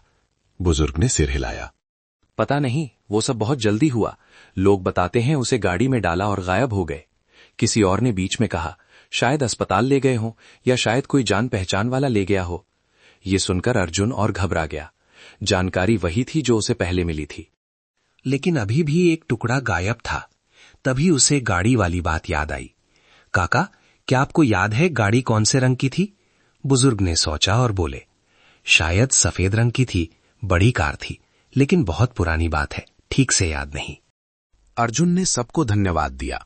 जब वो पलटा तो पीछे से किसी की धीमी आवाज आई, इस लड़के का चेहरा बिल्कुल विजय जैसा है। ये सुनकर अर्जुन कुछ पल के लिए ठिठक गया। दिल में एक गर्म लहर दौड़ गई। अगर वे समानता देख सकते हैं तो इसका मतलब पिता की छवि धुंधली नहीं हुई है। उसने मुड़कर आभार व्यक्त किया और भाई के साथ आगे बढ़ गया। वे मैदान छोड़कर पास के सरकारी अस्पताल की ओर चल पड़े, जिसका रास्ता लोगों ने बताया था। रास्ता धुएं और धूल से भरा था। फुटपाथ पर रेढ़ी वालों और राहगीरों की भीड़ थी। राजू थककर भाई के कंधे पर सो गया। अर्जुन उसे उठाए हुए था। बोझ भारी था, लेकिन दिल हल्का लग रहा था, क्योंकि कम से कम उसे पता था कि पिता कभी इसी जगह पर थे, इसी हवा में सांस लेते थे। शाम होने को थी। ढलती धूप छतों पर गिरकर नजारे को थोड़ा नरम बना रही थी। अर्जुन ने भीड़भाड़ वाले चौराहे को पार किया और दूर उसे एक बड़े अस्पताल का नीला और सफेद बोर्ड दिखा। उसे लगा जैसे एक नई मंजिल सामने आ गई है। भले ही पक्का नहीं था कि पिता वहां गए थे, लेकिन वही एकमात्र जगह थी जहां पूछने की उम्मीद बची थी। क्या अस्पताल में विजय नाम के किसी मरीज का रिकॉर्ड होगा जिसका एक्सीडेंट हुआ था? अर्जुन ने मुट्ठी में लॉकेट भेज लिया। गहरी सांस ली और कदम तेज कर दिए। उसकी थकी हुई आंखों के पीछे एक छोटा सा विश्वास अभी भी चल रहा था। अगर पिता को उस सफेद गाड़ी में ले जाया गया था तो अस्पताल वो जगह है जहां उनके पहले निशान मिल सकते हैं। जब वे दोनों भाई क्षेत्र के सबसे बड़े अस्पताल के पास पहुंचे, शाम हो चुकी थी। एम्बुलेंस के सायरन गूंज रहे थे और लोगों की भीड़ अर्जुन को चकरा रही थी। ये सबसे भीड़ भाड़ वाली जगह थी जहां उसने कभी कदम रखा था। राजू पीठ पर था, नींद से भरी आंखों से देख रहा था। अर्जुन ने उसे गेट के पास एक बेंच पर बिठाया ताकि वो थोड़ा आराम कर सके और खुद चारों ओर देखने लगा। यहां का माहौल बाजार या बस्ती से बिल्कुल अलग था। लोग भाग रहे थे, थके हुए थे, चिंतित थे। हर चेहरे पर अपनी ही एक कहानी थी। अर्जुन के कदम झिझक रहे थे कि किससे पूछें, लेकिन फिर उसने गहरी सांस ली, राजू का हाथ पकड़ा और अंदर ले गया। रिसेप्शन पर भारी भीड़ थी। मरीज और उनके परिवार वाले इंतजार कर रहे थे। कुछ सिर पकड़े बैठे थे। फिनाइल और दवाओं की तेज गंध से अर्जुन ने नाक से कोड़ी, लेकिन वो पूछताछ खिड़की तक गया। एक युवा नर्स कुछ लिख रही थी। उसने 2 बच्चों को झांकते देखा तो झुककर पूछा, किसे ढूंढ रहे हो बेटा? अर्जुन ने आदर से सिर झुकाया और कहा, जी मैं अपने पिताजी को ढूंढ रहा हूं। उनका कुछ साल पहले एक्सीडेंट हुआ था। लोग कहते हैं कोई गाड़ी उन्हें ले गई थी। क्या यहां विजय नाम का कोई मरीज आया था? उनकी भौं पर निशान है और वे हमेशा एक चांदी का लॉकेट रखते थे। नर्स के चेहरे पर दया आ गई। बेटा, एक्सीडेंट के तो बहुत केस आते हैं। लेकिन अगर भर्ती हुए होंगे तो रिकॉर्ड होगा। उसने गलियारे के अंत में बने प्रशासनिक कमरे, एडमिन रूम की ओर इशारा किया। वहां जाकर पूछो। लेकिन अगर बहुत पुरानी बात है तो फाइलें पुराने गोदाम में चली गई होंगी, मिलना मुश्किल है। भले ही जवाब पक्का नहीं था, अर्जुन ने धन्यवाद दिया और राजू को लेकर आगे बढ़ा। राजू ने धीरे से पूछा, पिताजी यहां हैं भैया? अर्जुन ने बस उसका हाथ दबाया। वे लंबे गलियारे से गुजरे। सफेद रोशनी में सब कुछ ठंडा लग रहा था। डॉक्टरों के जूतों की आवाज गूंज रही थी। एडमिन रूम में एक बुजुर्ग क्लर्क फाइलों के पहाड़ के पीछे बैठे थे। अर्जुन ने फिर अपनी कहानी सुनाई। उन्होंने सुना और आह भरी। एक्सीडेंट के मामले बहुत हैं और तुम सालों पहले की बात कर रहे हो। फाइलें पुराने स्टोर में होंगी। अर्जुन ने पूछा, पुराना स्टोर कहाँ है काका? क्या मैं देख सकता हूं? क्लर्क ने उदास मुस्कान दी। वहां जाने के लिए परमिशन चाहिए और वो दूर है। और अगर कोई लावारिस मरीज आता है जिसे कोई लेने नहीं आता तो उसे अक्सर दूसरे सेंटर या आश्रम भेज दिया जाता है जहां बेघरों या मानसिक रूप से बीमार लोगों को रखा जाता है। मानसिक रूप से बीमार, ये शब्द सुनकर अर्जुन सन रह गया। यादाश्त खो जाना? उसने दोहराया और हाथ में पकड़े लॉकेट को देखा। उसे मां की बात याद आई। अगर उन्हें कुछ याद ना आए तो वो लोरी गाना। अर्जुन का दिल जोर से धड़कने लगा। क्लर्क की बात से यह संभावना और सच लगने लगी। क्लर्क ने दोनों भाइयों की हालत देखकर अपनी मेज से पानी की बोतल निकालकर राजू को दी और कहा, तुम नीचे पुराने ट्रॉमा वार्ड में जाओ। वहां एक पुरानी नर्स है, वो बहुत पुराने मामले जानती है। अर्जुन ने धन्यवाद दिया और राजू को लेकर नीचे की मंजिल पर गया। मरीजों के कराहने की आवाजें, व्हील चेयर की चरचराहट और डॉक्टरों की बातचीत से माहौल भारी था। राजू डरकर भाई से चिपक गया। अर्जुन उसे समझाते हुए उस नर्स को ढूंढने लगा। आखिरकार उसे एक नर्स मिली जो दवा की ट्रॉली ले जा रही थी। अर्जुन ने दौड़कर उनसे पूछा। जब उन्होंने विजय का नाम और हुलिया सुना तो उनकी आंखें बड़ी हो गईं। ये नाम सुना हुआ लगता है। अर्जुन की सांसें थम गईं। फिर से बताओ कैसा दिखता था? अर्जुन ने सब दोहराया। राजमिस्त्री, एक्सीडेंट, लॉकेट, भौं पर निशान। नर्स ने माथे पर बल दिया और फिर सिर हिलाया। हां, मुझे याद आया। उस समय एक एक्सीडेंट का केस आया था। उस आदमी के सिर पर गहरी चोट लगी थी। कई दिन बेहोश रहा। जब होश आया तो कुछ बोलता नहीं था, बस खिड़की से बाहर देखता रहता था। उसकी जेब में एक मुड़ा हुआ चांदी का लॉकेट मिला था जो वो हमेशा मुट्ठी में रखता था। अर्जुन की आंखें फैल गईं, हाथ कांपने लगे। उसने अपना लॉकेट दिखाया। क्या ऐसा था? नर्स ने ध्यान से देखा। बिल्कुल, एकदम ऐसा ही था। मैं तब सोचती थी कि वो इसे क्यों पकड़े रहता है। राजू ये सुनकर चिल्लाया, पिताजी, वो पिताजी हैं। अर्जुन ने उसे शांत किया, क्योंकि वो नहीं चाहता था कि झूठी उम्मीद से उसका दिल टूटे। दीदी, अर्जुन ने पूछा, मेरे पिताजी अब कहाँ हैं? नर्स ने धीरे से जवाब दिया, वो अब यहां नहीं है। इलाज के बाद जब कोई रिश्तेदार लेने नहीं आया तो उन्हें शहर के बाहरी इलाके सबर्ब्स में एक सेवा आश्रम में भेज दिया गया, जो लावारिस और एक्सीडेंट के मरीजों की देखभाल करता है। अर्जुन का सिर चकराने लगा। जानकारी से दिल जितना खुश था, उतना ही घबराया हुआ भी। वो आश्रम कहाँ है? नर्स ने उत्तर दिशा की ओर इशारा किया और जगह का नाम बताया। लेकिन तुम्हें वहां जाकर पूछना होगा, वहां बहुत लोग हैं, पता नहीं उनका रिकॉर्ड होगा या नहीं। भले ही पक्का नहीं था, लेकिन अर्जुन को अब पहले से कहीं ज्यादा यकीन हो गया था कि पिता सच में यहां थे। उन्होंने वही लॉकेट पकड़ा था और वे एक्सीडेंट से बच गए थे। राजू ने पीछे से भाई को गले लगाया। खुशी से उसकी सांसें तेज थीं।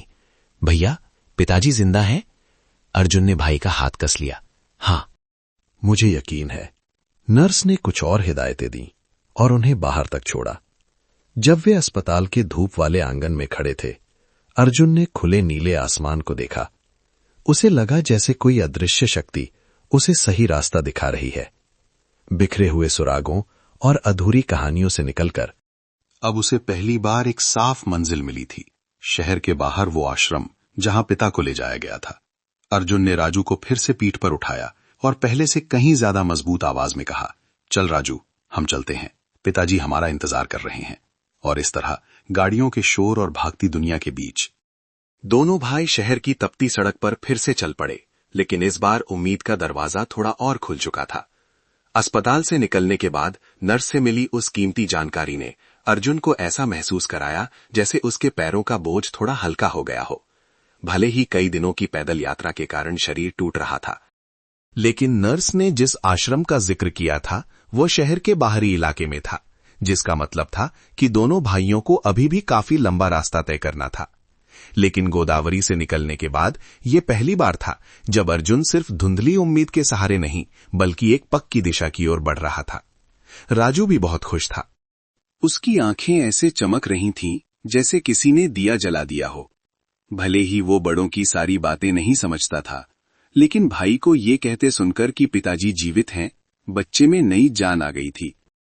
अर्जुन ने राजू को फिर से पीठ पर लाद लिया और गाड़ियों की भीड़ को चीरते हुए आगे बढ़ा। शाम का आसमान अब गहरा पीला हो रहा था और ऊंची इमारतों से छनकर आती धूप सड़क पर लंबी परछाइयां बना रही थीं। अर्जुन के लिए हर कदम उत्सुकता और घबराहट से भरा था। अगर पिताजी जीवित हैं तो क्या वे उसे याद रखेंगे? क्या वे उन दोनों को पहचान पाएंगे? क्या एक्सीडेंट के बाद वे वैसे ही होंगे जैसे माँ कहानियों में बताती थी? ये सवाल अर्जुन के दिमाग में हथौड़े की तरह बज रहे थे, जिससे वो खुश भी था और डरा हुआ भी। जैसे किसी ऐसे बंद दरवाजे के सामने खड़ा हो जिसके खुलने के बाद का मंजर उसे नहीं पता। दोनों भाई शहर की चकाचौंध से निकलकर बाहरी इलाके की ओर बढ़े, जहां ऊंची इमारतें कम थीं और खुले मैदान, कारखाने और गरीबों की बस्तियों की ओर जाने वाली कच्ची सड़कें ज्यादा थीं। धीरे धीरे गाड़ियों का शोर कम होने लगा और उसकी जगह बबूल के पेड़ों से गुजरती हवा, दूर खेलते बच्चों की आवाजों और बाड़ों के पीछे से कुत्तों के भौंकने की आवाजों ने ले ली। शाम की हवा ठंडी थी, जिससे अर्जुन के बाल उड़ रहे थे और राजू उसके पीठ पर ऊँघने लगा था। लेकिन अर्जुन के पैरों में अब असहनीय दर्द हो रहा था। हर कदम पर ऐसा लगता जैसे एड़ी में कील चुभ रही हो। फिर भी उसने दांत भींचकर बर्दाश्त किया। मां ने कहा था कि ये रास्ता आसान नहीं होगा और अर्जुन जानता था कि उसे अपने दर्द से ज्यादा मजबूत बनना होगा। वो चलते चलते रास्ते के किनारे लगे बोर्ड देखता रहा ताकि उस जगह का पता चल सके जो नर्स ने बताई थी। एक चौराहे के पास उसने एक बुजुर्ग ऑटो वाले को सड़क किनारे पानी पीते देखा। उसने हिम्मत करके पूछा, काका, क्या आप जानते हैं कि लावारिस और एक्सीडेंट वाले मरीजों का सेवा आश्रम कहाँ है? उस बुजुर्ग ने दोनों भाइयों को देखा। उनकी बूढ़ी आंखों में चमक थी। जानता हूं, लेकिन वो बहुत दूर है।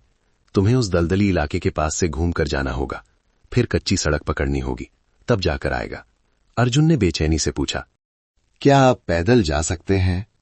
काका ने अर्जुन की घिसी हुई चप्पलें और मिट्टी से सने पैर देखे और आह भरी। जा तो सकते हो, लेकिन पूरा दिन लग जाएगा, और अब तो शाम हो गई है। अंधेरा होने से पहले पहुंचना मुश्किल है। अर्जुन ने होंठ भींच लिए, नजरें झुका लीं, लेकिन राजू ने यह सुनकर भाई का कंधा हिलाया। भैया चलें? अर्जुन ने सिर हिलाया। हाँ चलेंगे। ऑटो वाले काका ने अपनी पानी की बोतल दोनों बच्चों की ओर बढ़ाई। अर्जुन ने धन्यवाद देकर पानी लिया और ज्यादा हिस्सा राजू को पिलाया। जाते समय काका ने हिदायत दी, अंधेरा होने पर रुक जाना। शहर के बाहर का इलाका रात में सुरक्षित नहीं होता। इस बात ने अर्जुन को और सतर्क कर दिया। जब वे शहर की सीमा से दूर निकल गए तो रास्ता ऊबड़ खाबड़ और अंधेरा हो गया। गाड़ियां अब बहुत कम दिख रही थीं और पश्चिम दिशा में आसमान लाल हो गया था। राजू पीठ पर लेटे लेटे बीच में पूछता, क्या पिताजी ने हमें देख लिया होगा? अर्जुन उसकी पीठ सहलाता, अभी नहीं।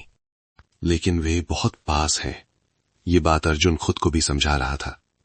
वो पिता का चेहरा याद करने की कोशिश करता, पुरानी तस्वीर वाला वो दुबला आदमी। लेकिन समय के साथ वो छवि इतनी धुंधली हो गई थी कि उसे अब भरोसा नहीं था कि उसे सही याद है या नहीं। उसके पास बस भौं पर जले का निशान और सीने से लगा वो चांदी का लॉकेट था, जो एक छोटी सी धड़कन की तरह उसे महसूस होता था।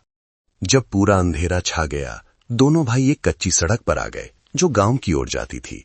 यहां कोई स्ट्रीट लाइट नहीं थी, बस सड़क किनारे बने कुछ घरों से हल्की रोशनी आ रही थी। अजनबियों को देखकर कुत्ते लगातार भौंक रहे थे। अर्जुन को राजू को बार बार दिलासा देना पड़ा, क्योंकि वो डरने लगा था। आगे जाकर आबादी और कम हो गई। बस झींगुरों की आवाजें गूंज रही थीं। अर्जुन समझ गया कि अब और आगे जाना खतरनाक हो सकता है। सामने सड़क किनारे एक घर का छोटा सा बरामदा दिखाई दिया। उसके नीचे इतनी जगह थी कि दोनों भाई रात काट सकें। अर्जुन ने राजू को उतारा और लकड़ी के खंभे से पीठ टिकाकर बैठ गया। राजू ने अपने पुराने भालू को कसकर पकड़ लिया। उसकी आंखें डर से फटी हुई थीं। भैया, पिताजी पास में ही है ना? राजू ने कांपती आवाज में पूछा। अर्जुन ने उसे गले लगा लिया। हाँ, बहुत पास है। कल सुबह चलेंगे तो मिल जाएंगे। इस बात से राजू को तसल्ली मिली। उसने मुस्कुराकर भाई के कंधे पर सिर रखा और सो गया। लेकिन अर्जुन की आंखों से नींद कोसों दूर थी। वो सामने फैले अंधेरे को देखता रहा, जहां वो कच्ची सड़क उस आश्रम की ओर जा रही थी जिसका उसे इंतजार था। उसने मन में सैकड़ों स्थितियां सोची। हो सकता है पिता वहां बीमार हों, याददाश्त चली गई हो, या शायद ठीक होकर कहीं और चले गए हों। यह भी हो सकता है कि वे दोनों भाइयों का इंतजार कर रहे हों। ये ख्याल लहरों की तरह उसके दिमाग में उठ रहे थे। उसने लॉकेट पर हाथ रखा और मन ही मन कहा, पिताजी, मैं आ रहा हूं। मैं और राजू बहुत दूर से आए हैं। आपको हमारा इंतजार करना होगा। खेतों से आती रात की हवा से अर्जुन ठिठुर गया, लेकिन उसके अंदर एक उम्मीद की लौ जल रही थी। उस रात अर्जुन राजू को गोद में लेकर बैठा रहा। जब भी कोई आहट होती, उसका दिल जोर से धड़कने लगता। लेकिन फिर उसने भाई के मासूम चेहरे को देखा। मां और पिता को याद किया और जान गया कि कल का दिन इस कठिन यात्रा का अंत होगा। अगली सुबह जब पहली किरणें उस बरामदे पर पड़ीं, अर्जुन तैयार था। भले ही नींद की कमी से आंखें लाल थीं, उसने राजू को पीठ पर उठाया और उस दिशा में चल पड़ा जहां पिता के होने की उम्मीद थी। सुबह की धूप ने दोनों भाइयों पर एक नई चमक डाल दी थी। राजू ने आंखें मलते हुए पूछा, आज हम पिताजी से मिलेंगे ना भैया? अर्जुन ने सिर हिलाया। हाँ, आज बस थोड़ा और चलना है। राजू का चेहरा खेल उठा, जैसे सारी थकान गायब हो गई हो। अर्जुन ने थैले को ठीक किया और कच्ची सड़क पर कदम बढ़ा दिए। सड़क के दोनों ओर बांस की झाड़ियां और ओस से भीगे खेत थे। अर्जुन को नहीं पता था कि आश्रम कितना अंदर है, लेकिन उसे महसूस हो रहा था कि वे बहुत करीब हैं। चलते चलते दोपहर होने को आई, तब उन्हें खेत में काम करता एक किसान दिखा। अर्जुन ने हिम्मत करके पूछा, काका, क्या यहां पास में कोई ऐसा आश्रम है जहां आप एक्सीडेंट वाले लावारिस मरीजों को रखते हैं? किसान ने दोनों बच्चों को गौर से देखा। उनकी आंखों में जिज्ञासा और दया थी। हां, है तो सही, उन्होंने कहा। ज्यादा दूर नहीं है। ये कच्ची सड़क खत्म होने पर बाएं मुड़ जाना, वहां से 15 मिनट का रास्ता है। ये सुनते ही राजू ने भाई के गले में बाहें कस ली और धीरे से खुशी की आवाज निकाली। अर्जुन ने धन्यवाद दिया और तेज कदमों से चल पड़ा। सिर्फ 15 मिनट, इसका मतलब वे मंजिल के बिल्कुल करीब थे। लेकिन जैसे जैसे वे करीब आ रहे थे, अर्जुन का डर भी बढ़ रहा था। क्या पता वहां सब कुछ वैसा न हो जैसा उसने सोचा है। हो सकता है पिता वहां न हो, या उन्हें पहचान न पाए। उसने अपनी घबराहट को निगला और कदम तेज कर दिए, क्योंकि वो डर को उम्मीद पर हावी नहीं होने देना चाहता था। सड़क के अंत में उन्हें एक ऊंची दीवार दिखाई दी, जिस पर स्लेटी रंग की टीन की छतें दिख रही थीं। गेट पर एक पुराना बोर्ड लगा था, निराश्रित एवं दुर्घटना पीड़ित सेवा केंद्र। राजू ने फुसफुसाया, भैया क्या पिताजी अंदर हैं? अर्जुन तुरंत जवाब नहीं दे पाया। वो गेट को देखकर बस खड़ा रह गया। सीने में जकड़न महसूस हो रही थी। लोहे का गेट, उखड़ा हुआ पेंट और अंदर की खामोशी, ये जगह खुशहाल नहीं बल्कि भुलाई हुई लग रही थी। उसने गहरी सांस ली और आगे बढ़ा। गेट पर एक बुजुर्ग सुरक्षा गार्ड बैठे थे। उन्होंने सिर उठाकर दोनों धूल भरे दुबले पतले बच्चों को देखा। किसे ढूंढ रहे हो? गार्ड ने पूछा। अर्जुन ने आदर से सिर झुकाया। जी, मैं अपने पिताजी को ढूंढ रहा हूं। नाम विजय है। उनका एक्सीडेंट हुआ था और लोग कहते हैं उन्हें यहां लाया गया था। गार्ड ने बच्चों को ध्यान से देखा। उनकी आवाज नरम हो गई। नाम तो सुना हुआ लगता है, रुको मैं देखता हूं। उन्होंने एक पुरानी रजिस्टर खोली और खुरदरी उंगलियों से पन्ने पलटने लगे। अर्जुन सांस रोके खड़ा रहा। हर पन्ना पलटने की आवाज के साथ उसका दिल धड़कता। अंत में गार्ड रुके। विजय नाम का एक आदमी यहां 3 साल पहले लाया गया था। याददाश्त चली गई है। बात नहीं करता। जब लाया गया था तो सिर पर गहरी चोट थी। ये सुनते ही राजू ने भाई का हाथ खींचा। वही है ना भैया?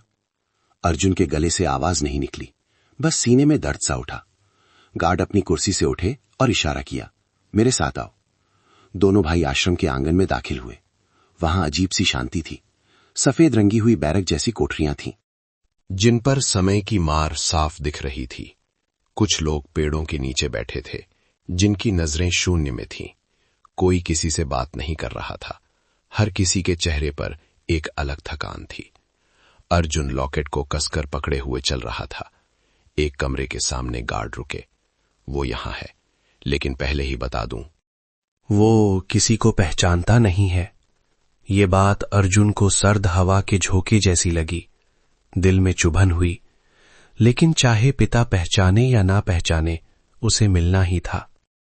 कमरे का दरवाजा खुला। दवाइयों की हल्की गंध और पुरानी लकड़ी की महक आई। दीवार के सहारे कुछ पलंग लगे थे। कमरे के कोने में, जहां खिड़की से रोशनी आ रही थी, एक आदमी सिर झुकाए बैठा था। शरीर दुबला, कंधे थोड़े झुके हुए और बालों में समय से पहले सफेदी आ गई थी। अर्जुन ठिठक गया। भले ही चेहरा पुरानी तस्वीर से काफी बदल गया था, लेकिन वे गालों की हड्डियां, नाक की बनावट और बैठने का तरीका, सब कुछ अजीब रूप से जाना पहचाना था। और उनकी दाहिनी भौं पर वो जले का निशान अभी भी हल्का सा दिखाई दे रहा था। राजू ने खुद को रोक नहीं पाया और चिल्लाया, पिताजी! उसकी आवाज सन्नाटे को चीरती हुई गूंज गई। वो आदमी चौंका और उसने सिर उठाया। उसकी आंखें धुंधली और थकी हुई थीं, लेकिन जब उसने 2 बच्चों को देखा तो वो जैसे पत्थर का हो गया। अर्जुन धीरे धीरे आगे बढ़ा। हर कदम फूंक फूंक कर रख रहा था, जैसे डर हो कि ये सपना टूट जाएगा। उसने अपनी कमीज के नीचे से लॉकेट निकाला और रोशनी में ऊपर उठाया। पिताजी! अर्जुन की आवाज रुंध गई। क्या आपको ये याद है? उस आदमी ने लॉकेट को देखा। उसकी आंखों में कंपन हुआ। उसने कांपते हाथ से उसे छूने की कोशिश की, जैसे यादें उसके दिमाग पर जमी धुंध को चीरने की कोशिश कर रही हों। अर्जुन ने खुद को रोने से रोका और अपना छोटा हाथ पिता के हाथ पर रख दिया। पिताजी, मैं अर्जुन हूं। और ये राजू है। मां ने आपका सालों इंतजार किया। मां अब नहीं रही। हम आपको ढूंढने आए हैं। उस आदमी का चेहरा दर्द से ऐंठ गया। आंखें फड़कने लगीं, सांसें तेज हो गईं। उसने अपना सूखा हाथ अर्जुन के गाल पर रखा, फिर राजू के गाल पर। एक आंसू उसकी आंख से गिर पड़ा। शायद इसलिए नहीं कि उसे सब याद आ गया था, बल्कि इसलिए कि उन 2 बच्चों को देखकर उसका दिल रो पड़ा था। राजू ने दौड़कर उन्हें गले लगा लिया। उनके सीने में सिर छिपाकर रोने लगा। अर्जुन भी खुद को रोक नहीं पाया और घुटनों के बल पिता के पास बैठ गया।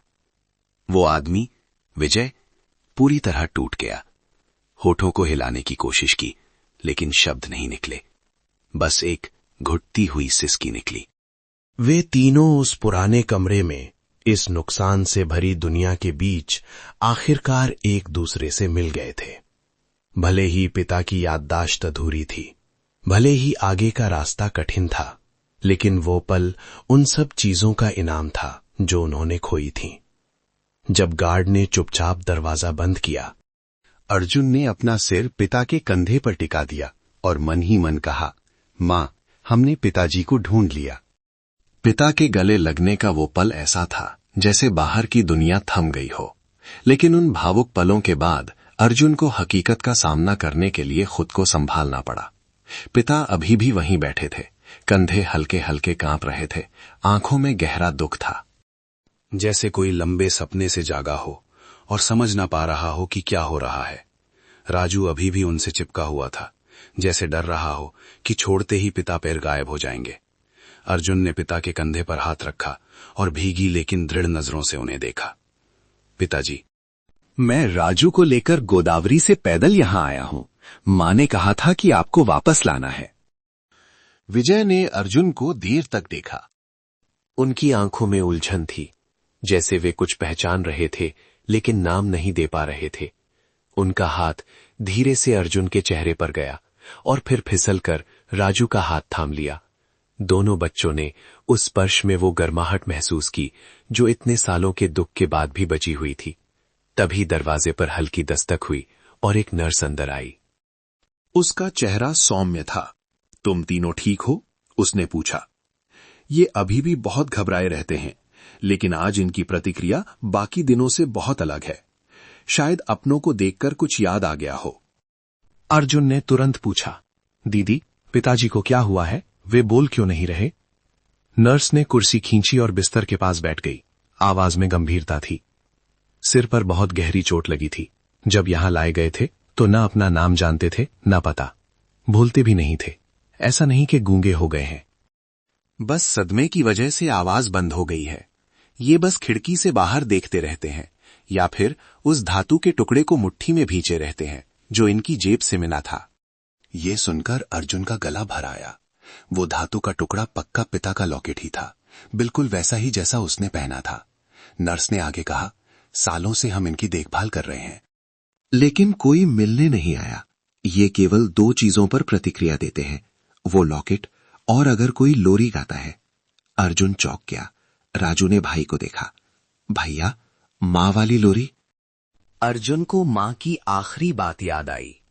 अगर उन्हें कुछ याद ना आए तो वो लोरी गाना। उसने पिता की ओर देखा। विजय अभी भी अर्जुन के हाथ में पकड़े लॉकेट को देख रहे थे। उनकी आंखों में एक चमक आ रही थी, जैसे वे दिमाग के किसी गहरे कोने में कुछ टटोल रहे हो। अर्जुन ने गहरी सांस ली और राजू को धीरे से पिता के बगल में बैठाया। वो घुटनों के बल बैठा, पिता का खुरदरा हाथ अपने हाथों में लिया और बहुत धीमे स्वर में गाना शुरू किया। हर शब्द भावनाओं से कांप रहा था। ओ चंदा मामा दूर के, पुए पकाएं बूर के। जैसे ही वो जानी पहचानी धुन उस शांत कमरे में गूंजी, विजय का शरीर एकदम से अकड़ गया। उनकी आंखें फैल गईं, सांसें तेज हो गईं। अर्जुन गाता रहा, आप खाएं थाली में, मुन्ने को दे प्याली में। राजू पिता को टकटकी लगाकर देख रहा था और साथ साथ गुनगुनाने लगा। लोरी की आखिरी पंक्तियों तक आते आते अर्जुन का गला रूंध गया। अचानक विजय ने अपने दोनों हाथों से सिर पकड़ लिया। चेहरे पर दर्द के भाव आ गए, जैसे यादों का कोई सैलाब बहुत तेजी से उन पर टूट पड़ा हो। वे आगे की ओर झुके, जोर जोर से सांस लेने लगे। आंखें कसकर बंद कर लीं। अर्जुन घबरा गया, लेकिन नर्स ने इशारा किया, घबराओ मत, उन्हें याद करने दो, ये अच्छा संकेत है। कुछ तनावपूर्ण पलों के बाद विजय ने आंखें खोलीं। इस बार उनकी नजरों में खालीपन नहीं था, वहां भावनाएं थीं, दर्द था और पहचान थी। उन्होंने कांपते हाथ से अर्जुन का गाल हुआ। आवाज फटी हुई और टूटी फूटी थी, जैसे सालों से इस्तेमाल ना की गई हो। अर्जुन, मेरा बेटा। उनकी आवाज इतनी कांप रही थी कि नर्स भी हैरान रह गई। अर्जुन की सिसकी निकल गई। उसे लगा जैसे पूरी दुनिया मिल गई हो। राजू जोर से रो पड़ा और पिता से लिपट गया। विजय ने कांपते हाथों से दोनों बच्चों के बाल सहलाए। उनकी आंखों से भारी आंसू गिरने लगे। मुझे माफ कर दो, मुझे माफ कर दो। वे सिसकियों के बीच बड़बड़ाए। ऐसा लगा जैसे पत्नी और बच्चों की यादें एक साथ वापस आ गई थीं और वे उनका बोझ नहीं सह पा रहे थे। अर्जुन ने पिता को कसकर गले लगाया। आंसू बह निकले। आपकी कोई गलती नहीं है पिताजी। मां जानती थीं कि आप हमसे बहुत प्यार करते हैं। नर्स ये दृश्य देखकर भावुक हो गई। उसने अपने सीने पर हाथ रखा और चुपचाप बाहर चली गई ताकि सालों बाद मिले इस परिवार को थोड़ा एकांत मिल सके। कमरे के अंदर पिता ने दोनों बेटों को जकड़ रखा था। कांपती सांसों के अलावा कोई शब्द नहीं थे। अर्जुन को महसूस हुआ कि भले ही पिता की याददाश्त अभी पूरी तरह वापस नहीं आई है, लेकिन बाप बेटे के बीच प्यार की डोर कभी नहीं टूटी थी। वो बस दर्द और समय की धूल से ढक गई थी और उस लोरी ने उसे फिर से जगा दिया था। कुछ देर बाद जब भावनाएं थोड़ी शांत हुईं, अर्जुन ने अपनी और राजू की वो कठिन यात्रा पिता को सुनाई। उसने बताया कि कैसे वे गोदावरी नदी के किनारे वाले उस कच्चे घर से निकले थे। उसने मां के गुजरने के बारे में बताया, उन रातों के बारे में बताया जब वे भूखे सोए थे। कैसे लोगों से मांग कर खाना खाया और उस पुराने स्टेशन के ठंडे फर्श पर रातें गुजारी। पिता सुनते रहे। उनकी आंखें आंसुओं से भरी थीं। जब अर्जुन ने बताया कि मां अब नहीं रही, तो विजय का सिर झुक गया। उन्होंने चादर को मुट्ठी में भींच लिया। वे उस दर्द को छिपाने के लिए चेहरा हाथों में छिपाने लगे, जो शायद उन्हें लगा था कि अब महसूस नहीं होगा। राजू पिता की गोद में बैठा था। उसने उनका चेहरा ऊपर उठाया और कहा, पिताजी, आप उदास मत होना। मां ऊपर से आपको देख रही हैं। अर्जुन ने पिता का हाथ थामकर मजबूती से कहा, अब हम आपके साथ हैं, हम आपको घर ले जाएंगे। विजय ने अर्जुन को कृतज्ञता और प्यार भरी नजरों से देखा, वो नजर जिसका अर्जुन ने पूरे रास्ते इंतजार किया था। उन्होंने धीरे से सिर हिलाया। बाहर शाम की धूप खिड़की से अंदर आ रही थी। तीनों एक दूसरे के सहारे बैठे थे। सालों के बिछोह, चोटों और टूटेपन के बाद आखिरकार वो छोटा सा परिवार एक हो गया था। भले ही अभी पूरी तरह ठीक नहीं था, लेकिन ये साथ सबसे सच्चा और कीमती था। और उस पल में अर्जुन को पता चल गया कि सफर अभी खत्म नहीं हुआ है, लेकिन अब वे अकेले नहीं हैं। पिता के बच्चों को पहचानने के बाद आश्रम के उस छोटे से कमरे में एक ऐसी गर्माहट आ गई थी जो वहां लंबे समय से नहीं थी।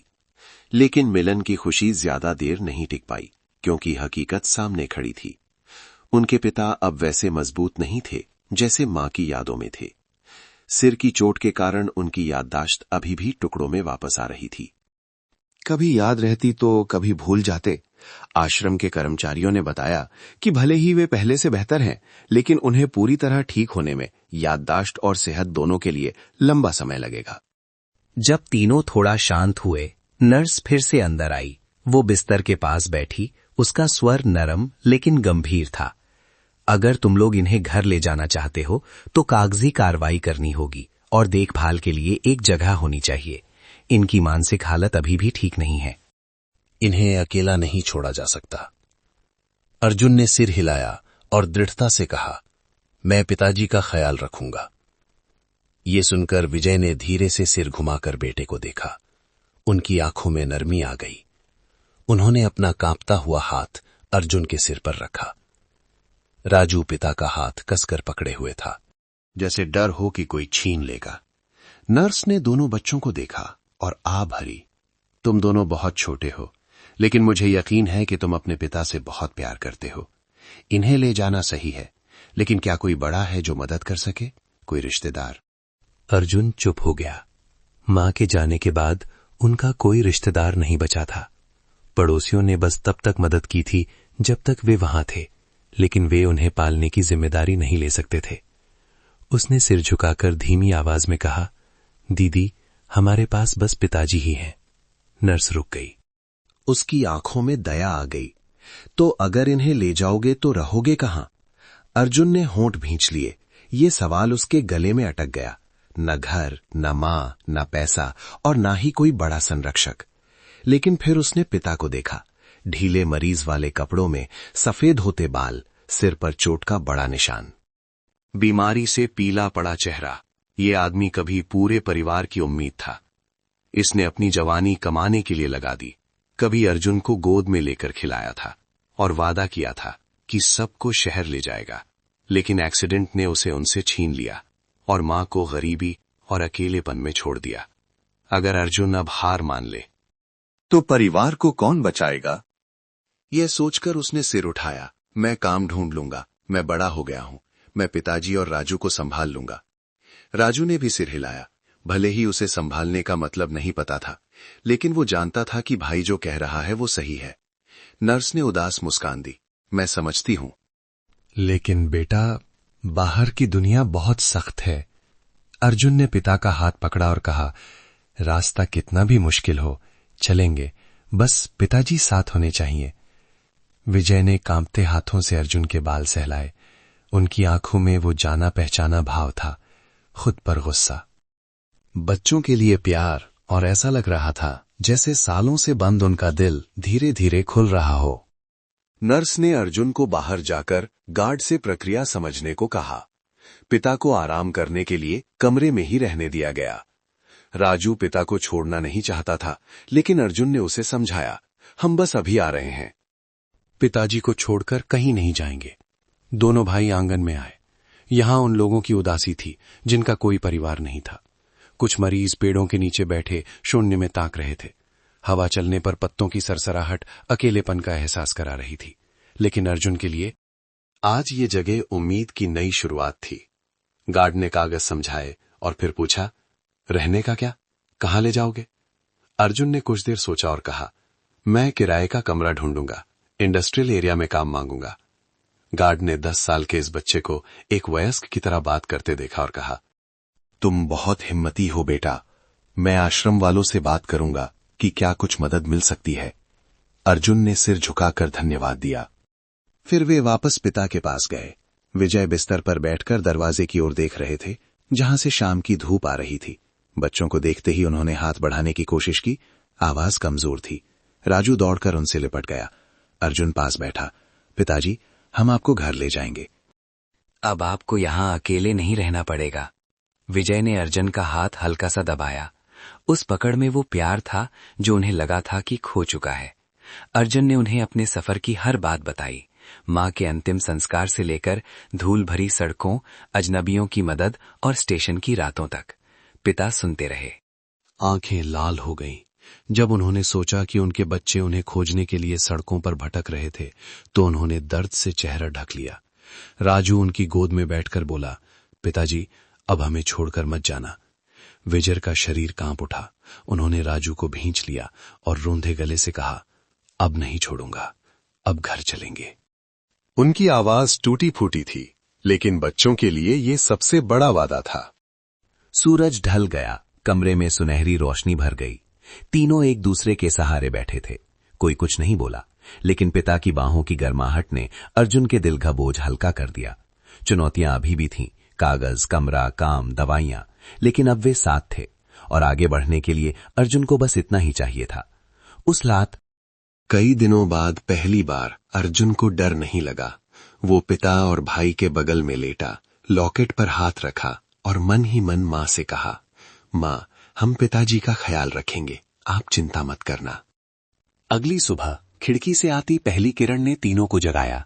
राजू पिता की बाहों में था और अर्जुन बिस्तर के किनारे सिर टिकाए सो रहा था। जब अर्जुन की आंख खुली, उसने देखा पिता उन्हें देख रहे हैं। नजरों में प्यार और थोड़ी चिंता थी।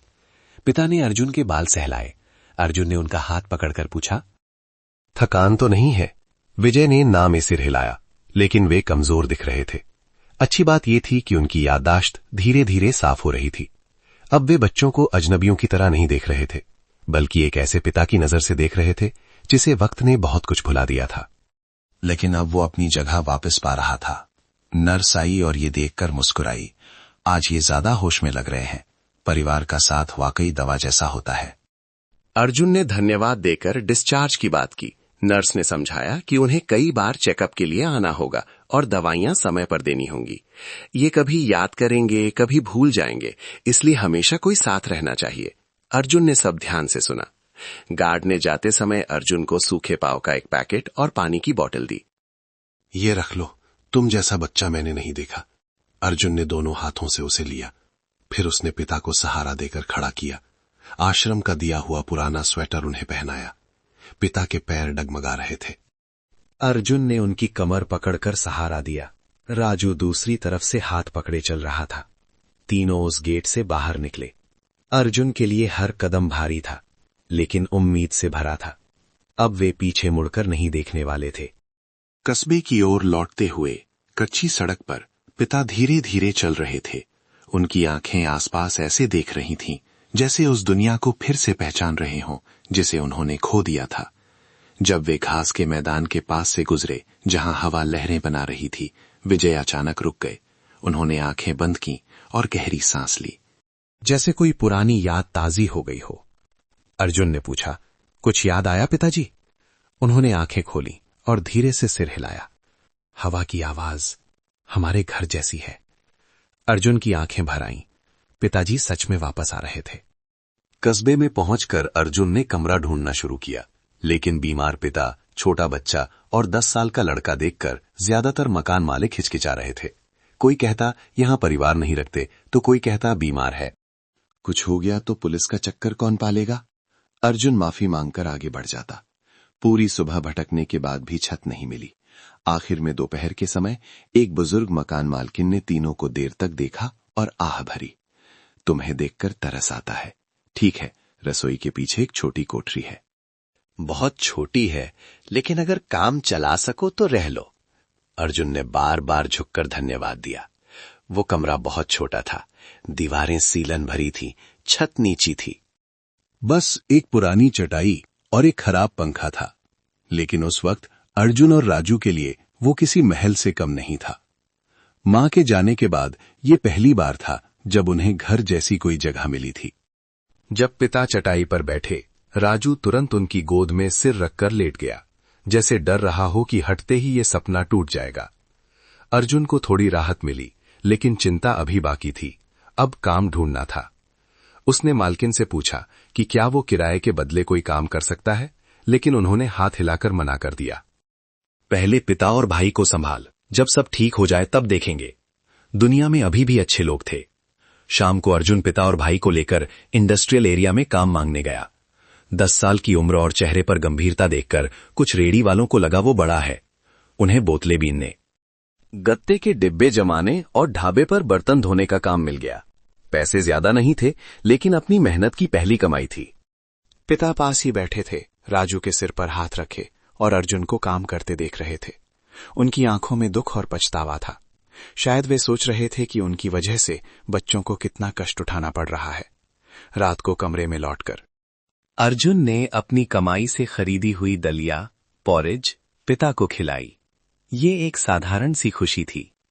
पिता ने दलिया देखा, फिर अर्जुन को, और धीरे से बोले, तो बहुत मेहनत कर रहा है। अर्जुन ने सिर हिलाया, कोई बात नहीं पिताजी, मैं कर लूंगा। पिता ने उसके गाल पर हाथ रखा। आंखों में गर्व था, उस पिता का गर्व जो अपने बेटे को हालात से लड़ते हुए देख रहा था। मुश्किलें अभी भी थीं। पिता की दवा के पैसे, रोज का खाना, कमरे का किराया, राजू की देखभाल। अर्जुन जानता था कि आगे का रास्ता कांटों भरा है, लेकिन उस रात जब उसने पिता और भाई को पास सोते देखा तो उसे डर नहीं लगा, क्योंकि अब वे साथ थे। एक्सीडेंट और गरीबी ने परिवार को तोड़ दिया था, लेकिन अब वे टुकड़े जुड़ रहे थे। अर्जुन लेटा, लॉकेट पर हाथ रखा और पुरानी छत को देखा। टीन के सुराखों से आती हवा में रात की ठंडक थी। उसे महसूस हुआ कि मां ने गलत नहीं कहा था। भले ही वो छोटा है, लेकिन वो अपने परिवार की रक्षा कर सकता है। कल, परसों या आने वाले किसी भी दिन वो खड़ा रहेगा। पिता को ठीक करेगा, राजू को बड़ा करेगा और इस परिवार को फिर से टूटने नहीं देगा। चाहे नई जिंदगी कितनी भी कठोर क्यों ना हो, जब तक तीनों साथ हैं, वे हर मुश्किल पार कर लेंगे। अर्जुन, राजू और उनके पिता की कहानी सिर्फ एक खोए हुए इंसान को ढूंढने की नहीं थी, बल्कि परिवार के उस मतलब को ढूंढने की थी जहां चाहे दूरियां हो या चोटें, दिल हमेशा एक दूसरे से जुड़े रहते हैं। जब अर्जुन ने भाई को पीठ पर लाद कर आंधी तूफान, भूख और थकान का सामना किया, तो वो सिर्फ पिता की खोज नहीं थी, बल्कि 10 साल के बच्चे के जबरदस्ती बड़ा बनने की दास्तान थी। उसके पास मां के वादे, चांदी के लॉकेट और उस हिम्मत के अलावा कुछ नहीं था जो हालात ने उसे सिखा दी थी। हर ठुकराए जाने पर, हर सड़क की रात पर हमने उस छोटे बच्चे की जिजीविशा देखी, जिसका दिल दुनिया की चुनौतियों से कहीं बड़ा था। सबसे बड़ा सबक उसकी दृढ़ता में है। जिंदगी चाहे कितनी भी निर्दयी हो, अगर आप हार नहीं मानते तो उम्मीद की कोई ना कोई किरण मंजिल तक ले ही जाती है।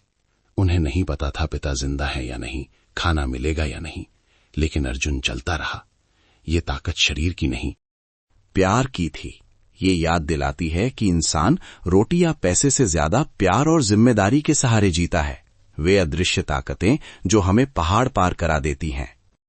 ये कहानी इंसानियत के बारे में भी है। अगर वो गन्ने का रस बेचने वाली अम्मा ना होती, रास्ता बताने वाला मजदूर ना होता, सब्जी वाली चाची ना होती, या वो गार्ड और मकान मालकिन ना होते, तो ये सफर पूरा ना होता। वे लोग अमीर नहीं थे, लेकिन दिल के अमीर थे। ये बताता है कि समाज में अच्छाई अभी भी जिंदा है। बस उसे स्वीकार करने की हिम्मत और मांगने की विनम्रता चाहिए। एक छोटी सी मदद किसी की पूरी जिंदगी बदल सकती है, जैसे उन 2 भाइयों की बदली। तीसरा सबक माफी और घावों के भरने का है। पिता ने जानबूझकर परिवार को नहीं छोड़ा था। एक्सीडेंट ने उनसे उनकी यादें और घर लौटने की क्षमता छीन ली थी, लेकिन उनका दिल अपने तरीके से घर को याद रखता था। उस लॉकेट को पकड़कर, खिड़की से बाहर देखकर और उस लोरी को सुनकर रो पड़ना जब उन्होंने अर्जुन का नाम पुकारा। तो वो सिर्फ याददाश्त का लौटना नहीं था, बल्कि उस आदमी का पछतावा था जिसने अपने प्रियजनों को इतना दुख दिया। लेकिन बच्चों ने कोई शिकायत नहीं की। उनके लिए पिता का मिल जाना ही सब कुछ था। इससे हम समझते हैं कि परिवार हमेशा आदर्श नहीं होता, लेकिन अगर प्यार को चोट से ऊपर रखा जाए तो हर घाव भर सकता है। और सबसे गहरा सबक अर्जुन का सफर है। एक साधारण बच्चा जो असाधारण हालात में खड़ा हुआ। मां के जाने पर वो टूट सकता था, रो सकता था, लेकिन उसने चलना चुना। उसके छोटे कदम गवाह हैं कि असली ताकत उम्र में नहीं, दिल में होती है। जब दिल प्यार करना और वादा निभाना जानता है, तो वो नामुमकिन को मुमकिन बना सकता है। अंत में ये कहानी घर का असली मतलब सिखाती है। घर ईंट पत्थर का मकान नहीं, बल्कि वो जगह है जहां आपके अपने होते हैं। पहले उनका घर गोदावरी किनारे था, क्योंकि वहां मां थी। मां के जाने के बाद वो घर नहीं रहा, लेकिन जब पिता मिले तो वो सीलन भरी कोठरी भी असली घर बन गई। परिवार वो जगह है जहां हम ताल्लुक रखते हैं, चाहे वो कैसा भी दिखता हो। अर्जुन, राजू और विजय की कहानी एक जोरदार याद दिलाती है कि जिंदगी में कुछ चीजें ऐसी होती हैं जिनके लिए पूरा दिल लगा देना चाहिए, और वो है परिवार, प्यार, दया और हिम्मत। गरीबी शरीर तोड़ सकती है, एक्सीडेंट यादें मिटा सकता है, वक्त दूरियां ला सकता है, लेकिन अगर प्यार सच्चा है तो वो बिखरे हुए टुकड़ों को जोड़कर एक नया रास्ता बना सकता है। दोस्तों, आप दुनिया के किस कोने से ये वीडियो देख रहे हैं, हमें कमेंट करके जरूर बताएं कि आप अभी कहां हैं। अर्जुन और राजू के संघर्ष और उनके अटूट प्रेम की ये कहानी आपको कैसी लगी? क्या इसने आपके दिल को भी छू लिया? अपने विचार नीचे लिखना ना भूलें। मैं ईश्वर से प्रार्थना करता हूं कि आप और आपका परिवार हमेशा सुरक्षित रहे, खुश रहे और आपके जीवन में सुख शांति बनी रहे। अगर आपके पास भी ऐसी ही कोई दिल को छू लेने वाली कहानी है, या आपने जीवन में किसी चमत्कार का अनुभव किया है, तो उसे कमेंट्स में लिखकर सबके साथ साझा जरूर करें। आपकी कहानी दूसरों के लिए उम्मीद की किरण बन सकती है। अपना और अपने अपनों का ख्याल रखें। धन्यवाद।